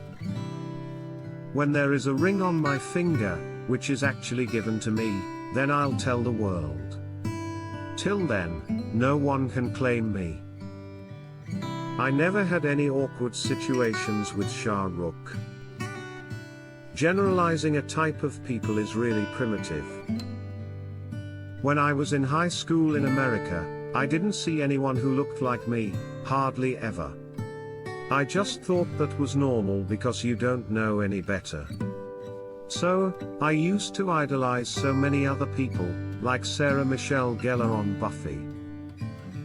I lost my dad 2 years ago to cancer, and before he died, I asked him to write Daddy's Little Girl on a piece of paper for me. I told him it was for an album. He practiced and then sent it to me, and I had it tattooed onto my wrist and surprised him with it. He cried when he saw it, happy tears. This way I always carry him with me. When I became Miss World, movie offers started coming to me in India. I think art cannot be planned. The audience is too smart to get the dishonesty or too much planning thing. I am not a legend, but I want to be one. I want to be known as an achiever. There is so much more that I can do. Bollywood is not a stepping stone to the West. I am extremely picky and in no hurry to sign a Hollywood film. I am only greedy for great roles. Language and country are no barrier. And yes, I'll always be a Hindi film star first. After every bath, I make sure to moisturize my entire body. I'm obsessed with Diptyque. People love their candles, but their body products are also amazing. Alex, who I play on Quantico, that part wasn't written for an Indian girl. So, they changed her background to make her half Indian and half Caucasian. In New York, a 13-year-old Indian girl came up to me crying, saying to everyone nearby, "This is where I come from." It's easy to forget that actors have the ability to instill a sense of self in viewers. That's the greatest compliment. As a musician, I know that it'll take time for me to get to the ranks of an established artiste. Nevertheless, I'm very happy that people are appreciating my music. I'm pretty sure Nutty Professor will happen to me at some point. And when it does, I will go to the gym. With feature films, it's a one-time judgment once your film is premiered. Reviews, box office, and then you move on to the next project. With TV, you are being rated and judged weekly for an 8-month stretch. One girl used to call me Brownie and tell me to go back to my own country. At lunch, I'd get a bag of chips from the vending machine and eat it in the storage room so I wouldn't have to see her. It's almost negligible sleep and insane amounts of plane rides, but I'm doing it. Your body screaming out to you to not abuse it so much, but I love what I do in my Hindi films as well as with Quantico, and I want to be able to balance both. Whenever I pick a script, I make sure I'm choosing something I would want to watch. And Quantico was something I definitely want to watch. As soon as I read the pilot, and I read 26 this season, I knew this was it. In India, people love turmeric. They make turmeric milk, and sometimes I mix it with some cream or yogurt and turn it into a scrub. You'd be amazed at what it can take off your skin. Art is collaboration. We are artists all over the world. I believe that people are always going to watch Hindi films. That's never going to die, but I think it's amazing that collaborations like that are happening. The acceptance of Quantico so far has been really great. At the moment, I'm just straddling 2 continents far away from each other, with very active careers in both. It's a terrible thing to say, and I probably shouldn't say it, but I'm a lazy person when it comes to physical exertion. I don't like gyms unless I need to for a movie or a part or a show. After I won Miss India, I realized I do not like failing. I just like being the best. I hate being a loser.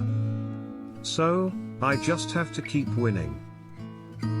I have great Indian genes. You know, I'm lazy. I want to take advantage of the fact that I have a great metabolism. When I start getting fat, I'll work on it. I like food, and I don't like the gym, and as long as I look like this without doing anything, why bother? When I became Miss World, I couldn't believe I had won it. I used to sleep with my crown because I was scared someone would steal it. In a minute, the world changed for me. I can't eradicate poverty, but at least for the people around me, I can help make sure no child is denied a dream. Stardom should be a discovery. You don't hammer it onto people's heads. You don't demand it. You command it. Beauty and fashion are not really local anymore. You really have to be a global citizen to know what trends are. Now, it's pretty much the same designers and the same kind of trends, whether I am in New York, Milan, or Mumbai, it's the same. I live cinema and passionately love music, and my efforts in both these crafts are unfolding. My father is conservative but has always supported my decisions. He lets me take my own decisions. His only condition while allowing me to come to Mumbai was that my mother must accompany me.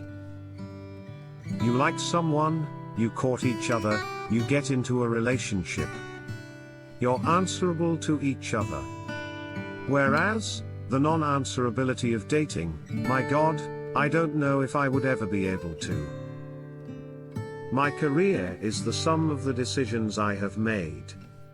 Everyone can work hard, but I work on my own terms. I stand my ground, and once I have committed to anything, I give my 150%. I don't take my work for granted, ever. I know that, forget me, no matter where anyone is, everyone is dispensable. Why would I think I am indispensable then? My favorite memory about Baywatch is the music. That was my favorite part. It was, like, my calling. And to watch everyone run in slow motion. I speak Hindi, English, and American. I'm trilingual. As an entertainer, I try to do projects that reflect a woman having the ability to stand up for herself. Who doesn't want to be, like, 5 inches taller whenever they can be? If boys could, they'd be wearing heels. If my film does not do well, it really hurts me. But by God's grace, even if some of my films may not have done well, people have still liked my work in it. I wanted to be cast because I'm an actor and not because of how I look or where I'm from. I'm brown. I want to be able to play a Spanish girl someday or a Mexican girl and learn the language. That's what actors do, we act. I'm not even Indian American, I'm Indian Indian. Everybody expected me to have henna and a nose pin and talk in an accent like Apu from The Simpsons. I was nervous because I wasn't sure if America was ready for a lead that looked like me. I think it was very important for me to look at starting to build a safety net so that I didn't feel the insecurity of the ups and downs of finances because I might do no film a year, or I might do 6 commercials, or I might do none. I've been used to being my own boss for a really long time, so I don't take to authority very well. I totally commit and completely give myself to a relationship. Be warned, though, I don't like being taken for granted, so I can be pretty high maintenance sometimes. In features, we're languid, we shoot 1 or 2 scenes over, like, 3 days. In TV, the pace is so different. You're shooting 10 scenes a day, going way into the future or way back into the past. It's complete madness, and I'm just trying to keep up with this really electric pace. I hate the term Bollywood, because we're not a Me Too of Hollywood. The Indian film industry is prolific. The writers are the backbone in television, like in film, but eventually, as an actress, I can bring something. To convince another part of the world that Bollywood is not just jokers who break into song and dance was very difficult. I'm literally plowing the ground and making people understand that Indian actors are not a joke. I decided a long time ago that if I was going to do anything internationally, it would be mainstream pop entertainment, and that's exactly what Quantico is. The diversity is just reflective of the world today. Look around you, this is what America looks like. This is what the world looks like. It's time Hollywood embraced that. I don't look at Hollywood as a big break. Indian film stands on its own. In my 20s, I used to have a lot more energy. I was this skydiving, bungee jumping adrenaline junkie. I don't know what happened to me. Now that I'm in my early 30s, I've put all that energy into my work, although I'm still a little ridiculous. In your 30s, you're sensible enough to know better, but still stupid enough to do stupid things. When I grew up, I never saw anyone looking like me on TV, you know. I'm so glad to see a lot more of us on television, whether it's Mindy Kaling or it's Irfan Khan or Frida Pinto. You know, I hope, like, little girls across the world can just look at me and say, "Ah, I want to be that." Indian or not, it shouldn't matter. To be a philanthropist, you don't have to be Nelson Mandela. You just have to look around you and ask, what little bit can I do? Whose life can I touch? Yes, I play this evil, mean character Victoria in Baywatch. It is so much fun. I didn't want my first film in America to be just another role. When I won Miss World, I wasn't even 18, and I only remember, like, I thought of it as a day in the races or something. It didn't feel like it was Miss World of the millennium year, the change of the century. I didn't understand the magnitude of it for at least a couple of years. There is no way I could have predicted the amazing reception and support that Quantico has received this season, or even the way that I have been welcomed into the fold here in America. To do anything with someone like Bono or someone would be like, you know, a milestone, I think, as a musician. I got into the movies by accident. When I got an offer, I thought, let's try this, too. Everything in my life has happened by trial and error. I didn't even think I would win the Miss India title, so where's the question of thinking I'd come this far? I love dabbling in different genres, and I like being good at different genres of cinema. I live with romance in my brain. I'm a true blue Cancerian like that. I don't like guys who are conventional. I'm an achiever, he has to be an achiever. I admire drive, I admire ambition. I like a guy who keeps me on my toes. I'm different. I don't speak perfect American. I do have a lilt of an Indian accent. I thought, maybe the world's not okay with what I bring, being Indian. In My City was my first single. It has a very special place in my heart, and I am beyond excited to bring the amazing energy of the track to the NFL's passionate fans. I think Baywatch will be a summer blockbuster, and I'm not just saying it because I'm in it. I saw a bunch of scenes right now, and it's the funniest movie ever. Dwayne and Zac Efron have the best chemistry, and I come and interrupt their chemistry. I like bad boys, and I like to take them home to my mom.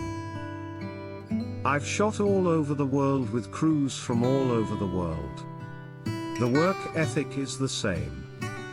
Bollywood is my career, it's what I do. Guess girls are normally blonde, blue-eyed bombshells. It was nice to be a brunette one. I adore watching movies, movie marathons are my favorite pastime. I can watch up to 5 movies back to back. I also love music and like reading whenever I get the time. I always get stopped by security and immigration, tell me who the terrorist is, or we won't stamp your passport. The last time that somebody did that to me, at LAX actually, I was like, hey, don't ever ask a brown girl that in an American airport. When I grew up in America, I didn't see anyone who looked like me on TV. I feel overwhelmed with the things that people have said to me. When I meet Indian Americans who've lived here all their lives, it's overwhelming, people holding me and crying. Someone said to me, thank you for making us relevant. It's such a big thing. If 2 of your films don't do well, people say you're out in the cold and your career is over.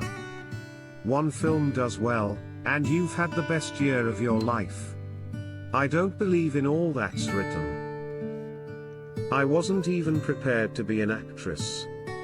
I was 17 when I came out of high school, and suddenly became Miss World, and then I became an actress. I was very sure I did not want to be the stereotype of what Indian people are seen as, which is Bollywood and henna. That's all great.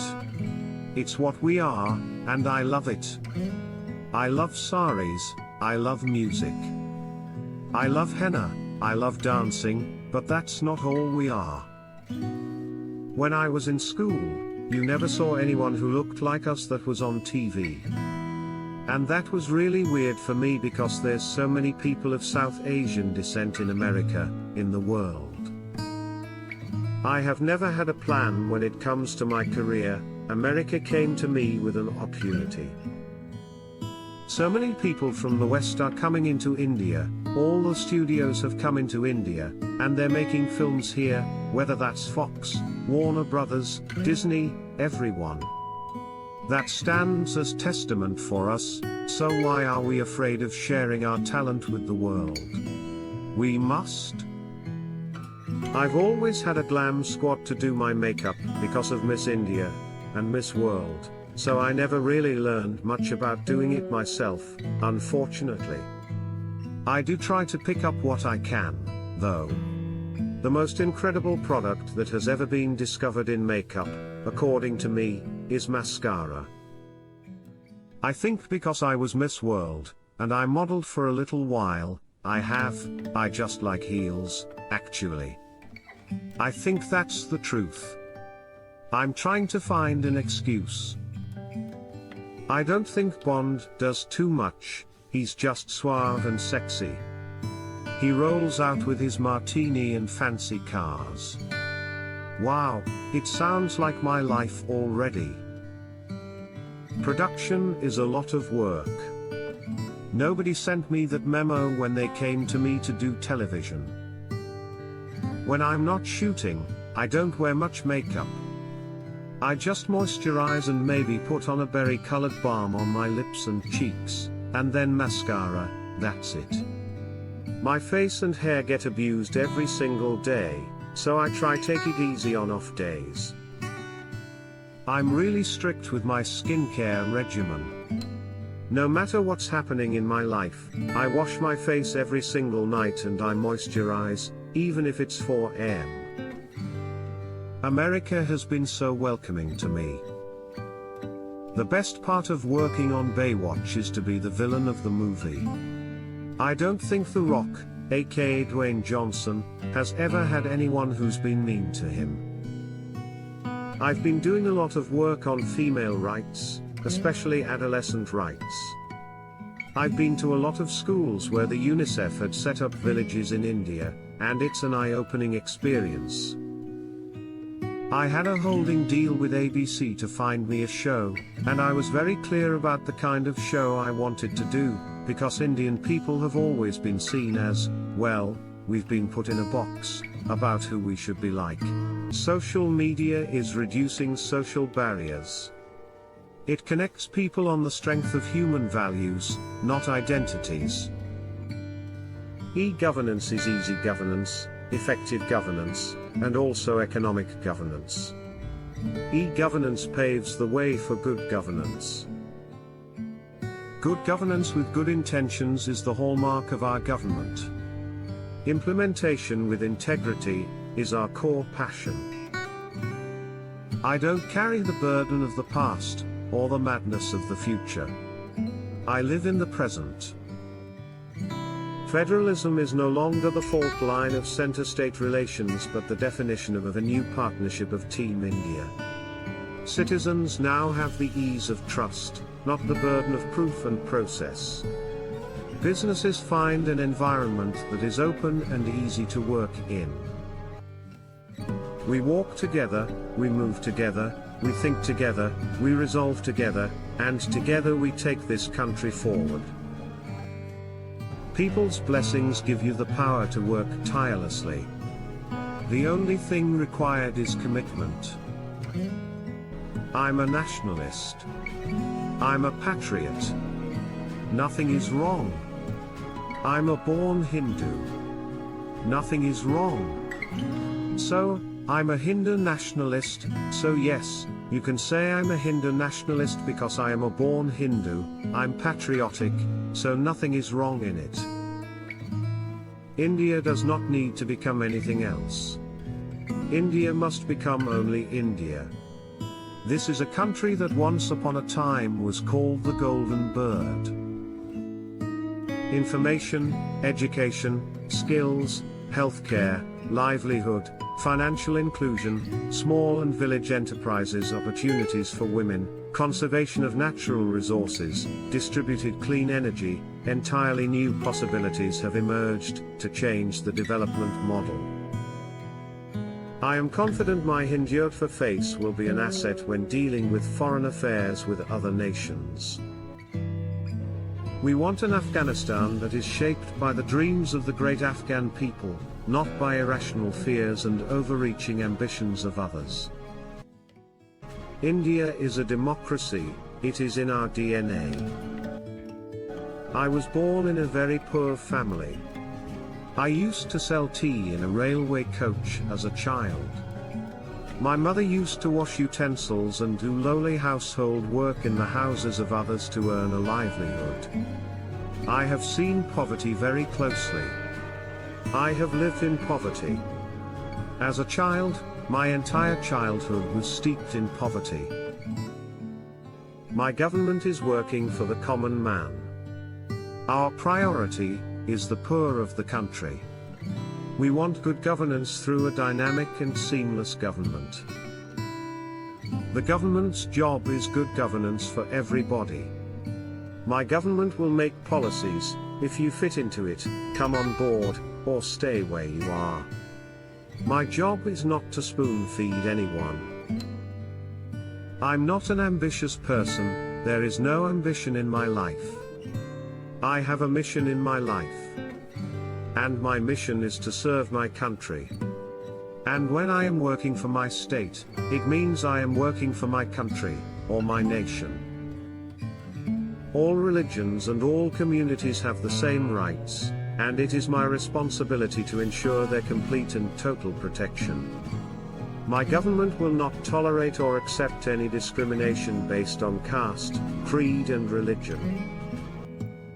The pace at which people are taking to digital technology defies our stereotypes of age, education, language and income. Our Constitution is a ray of hope, H for harmony, O for opportunity, P for people's participation and E for equality. I believe growth should be constant, sustained and inclusive. It's only meaningful if these three things are there. Otherwise, they're just economic figures. The power and energy sectors are the biggest constituents of the infrastructure sector. If you ignore them, no development will happen. If you call yourself a leader, then you have to be decisive. If you're decisive, then you have the chance to be a leader. These are two sides to the same coin.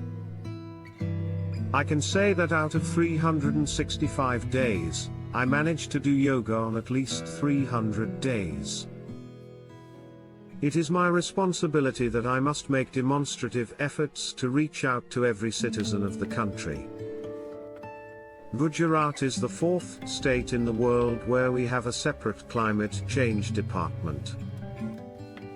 I believe mutual respect for one another and cooperation should be the basis for relationships with foreign nations. We must ensure that technology is accessible, affordable, and adds value. I always say the strength of democracy lies in criticism. If there is no criticism, that means there is no democracy. And if you want to grow, you must invite criticism. And I want to grow, I want to invite criticism. The Make in India campaign has taken off, and is backed with skill development. It is going to open new vistas for employment for the youth. International summits and organizations like WTO take decisions, which will bind us, and if we are not present in such summits, we may be hurt by the decisions taken. I found that the corridors of power in Delhi were littered with lobbies of various kinds. In order to fulfill the aspirations of masses, we have to sharpen the tool called the government machinery, we have to make it keen, more dynamic, and it is in this direction that we are working. I like to combine visits to more than one place when I go on my international tours in order to get more done. I'm from Ahmedabad, where we have a saying, single fare, double journey. The progress of India is the destiny of 1/6 of humanity. And it will also mean a world more confident of its prosperity and more secure about its future. Our vision and commitment are towards the country's progress, its place in the world and the happiness of its people. We want to free our citizens from the burden of excessive paper documents in every office. We want paperless transactions. We will set up a digital locker for every citizen to store personal documents that can be shared across departments. I have always believed in evolving a consensus before taking any major decision. We live in an interdependent world. An isolated India is not in our interest. Before I became a chief minister, I never thought that one day I'd be the chief minister. We should work with the principle that a work that can be done at a lower level should never be escalated to a higher level. Even after independence, we have had to face the poison of casteism and communalism. How long these evils will continue? Whom does it benefit? We will explore the mysteries of science and harness the power of technology and innovation. We will realize the opportunities of the digital world. Our youth will learn more from, and with, each other. It is my absolute belief that Indians have unlimited talent.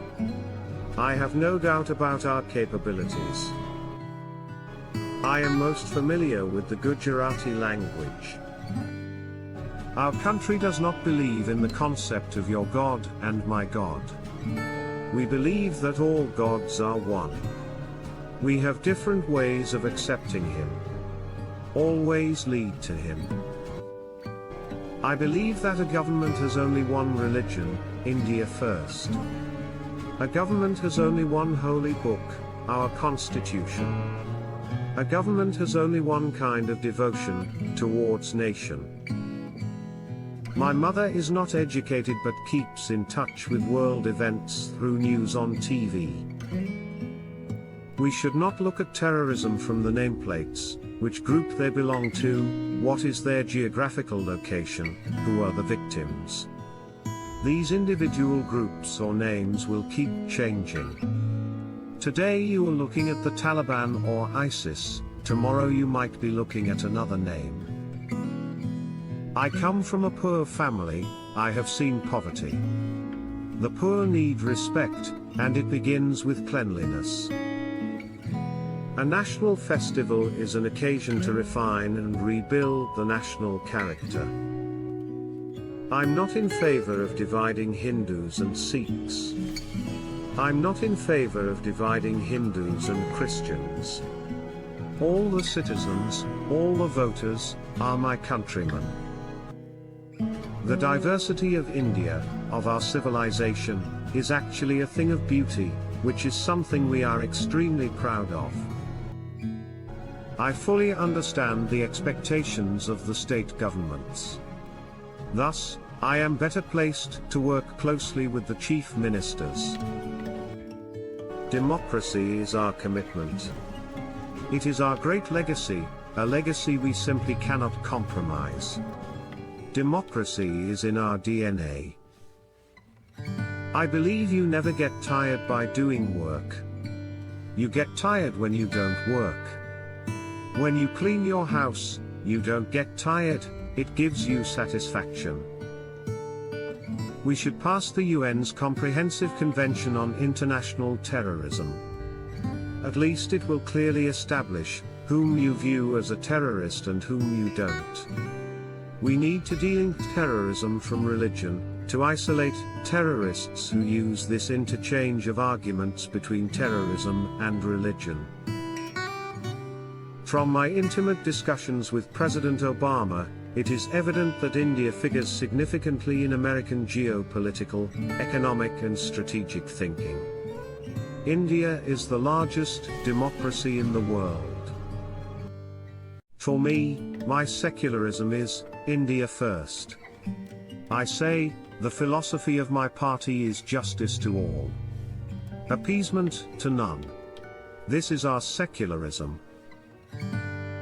I'm committed to the people of Gujarat.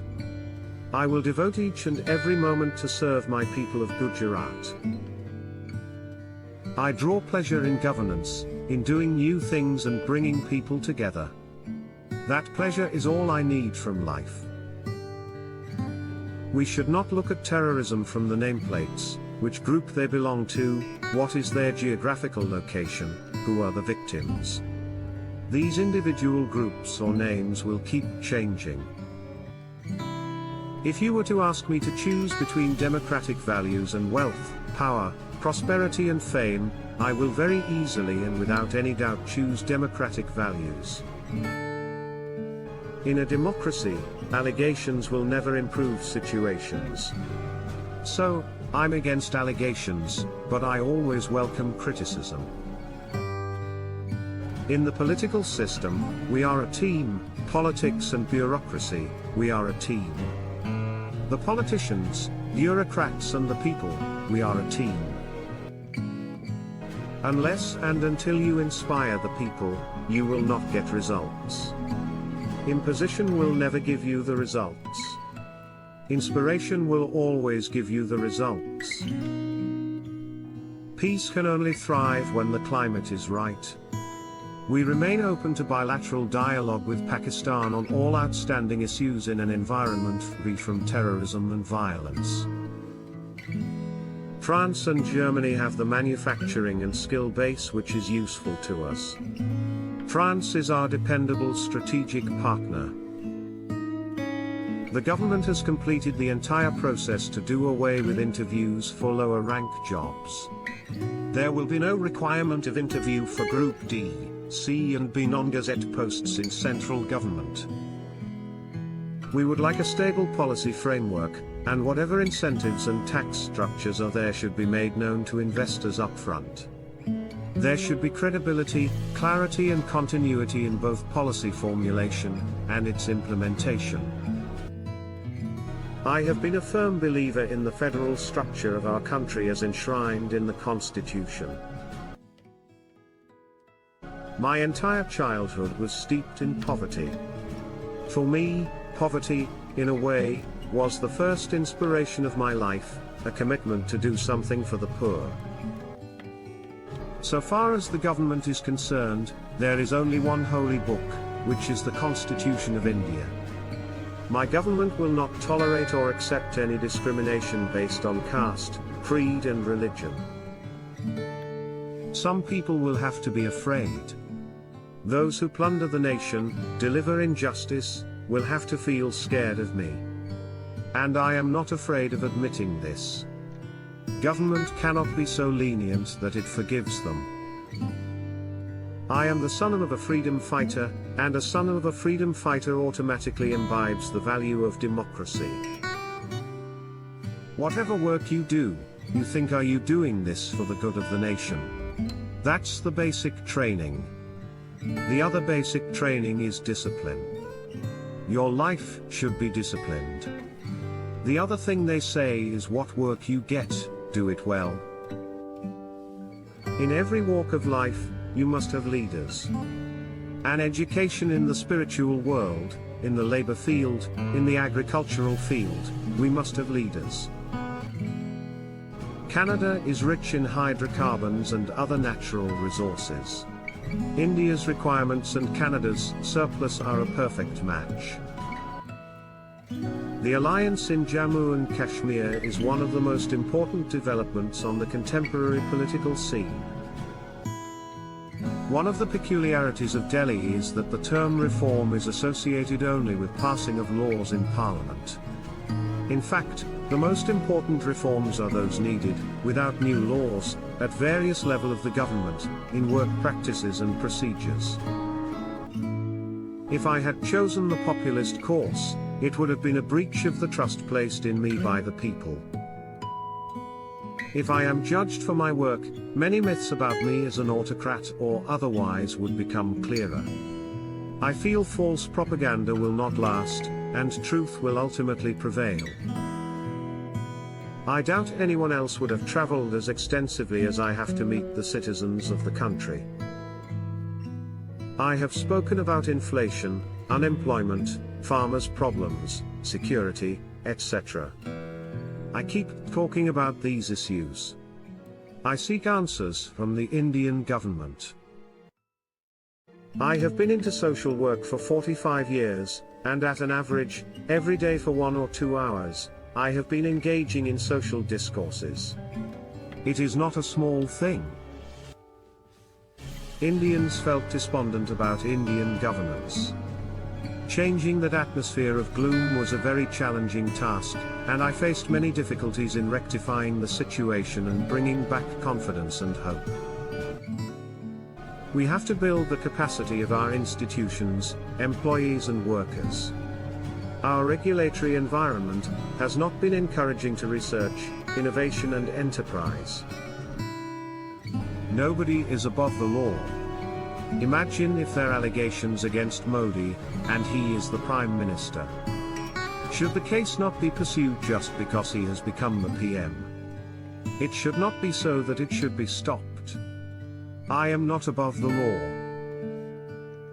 I will meet my countrymen. I understand only one language, that they are my countrymen, they are my brothers. You may see with whatever color you want, Modi will not go into that color. I have worked hard since my childhood and worked as a laborer. I put my mind and heart into it. When the party gives me a responsibility, I must do it with complete dedication. God has given me the ability, which I utilize to its optimum. I do take pride in saying that in spite of being in public life for so long, there is not a single case against me, not even for wrongly parking a scooter or driving on the wrong side. America has absorbed people from around the world, and there is an Indian in every part of the world. This characterizes both the societies. Indians and Americans have coexisted in their natural temperament. When you bring in multi-brand retail items into the country, you're not just bringing the products, but you're also harming local manufacturers. Even in this globalized world, London is still the standard for our times. The city has embraced the world's diversity and represents the finest in human achievements. I will only say that many freedom fighters of India found their calling in the institutions of Britain. And many makers of modern India, including several of my distinguished predecessors, from Jawaharlal Nehru to Dr. Manmohan Singh, passed through their doors. Indians invest more in Britain than in the rest of European Union combined. It is not because they want to save on interpretation costs, but because they find an environment that is welcoming and familiar. Much of India that we dream of still lies ahead of us: housing, power, water and sanitation for all, bank accounts and insurance for every citizen, connected and prosperous villages, and smart and sustainable cities. The fault lines are shifting from the boundaries of nations into the web of our societies and the streets of our cities. And terrorism and extremism are a global force that are larger than their changing names, groups, territories and targets. The world has crafted a beautiful balance of collective action, common but differentiated responsibility and respective capabilities. We will naturally pursue our goals on the strength of our own resources, skills and enterprise. But we know that we will be more successful when we do this in partnership with the world. When I came to Delhi and noticed an insider view, I felt what it was, and I was surprised to see it. It seemed as if dozens of separate governments are running at the same time in one main government. It appeared that everyone has its own fiefdom. Tourism provides employment to the poorest of the poor. Gram seller earns something, auto rickshaw driver earns something, pagoda seller earns something, and tea seller also earns something. The world may be driven by the same ancient impulses. We will continue to see human struggles and successes. We will witness human glory and tragedies. When you think of the exponential speed and scale of expansion of social media or a service, you have to believe that it is equally possible to rapidly transform the lives of those who have long stood on the margins of hope.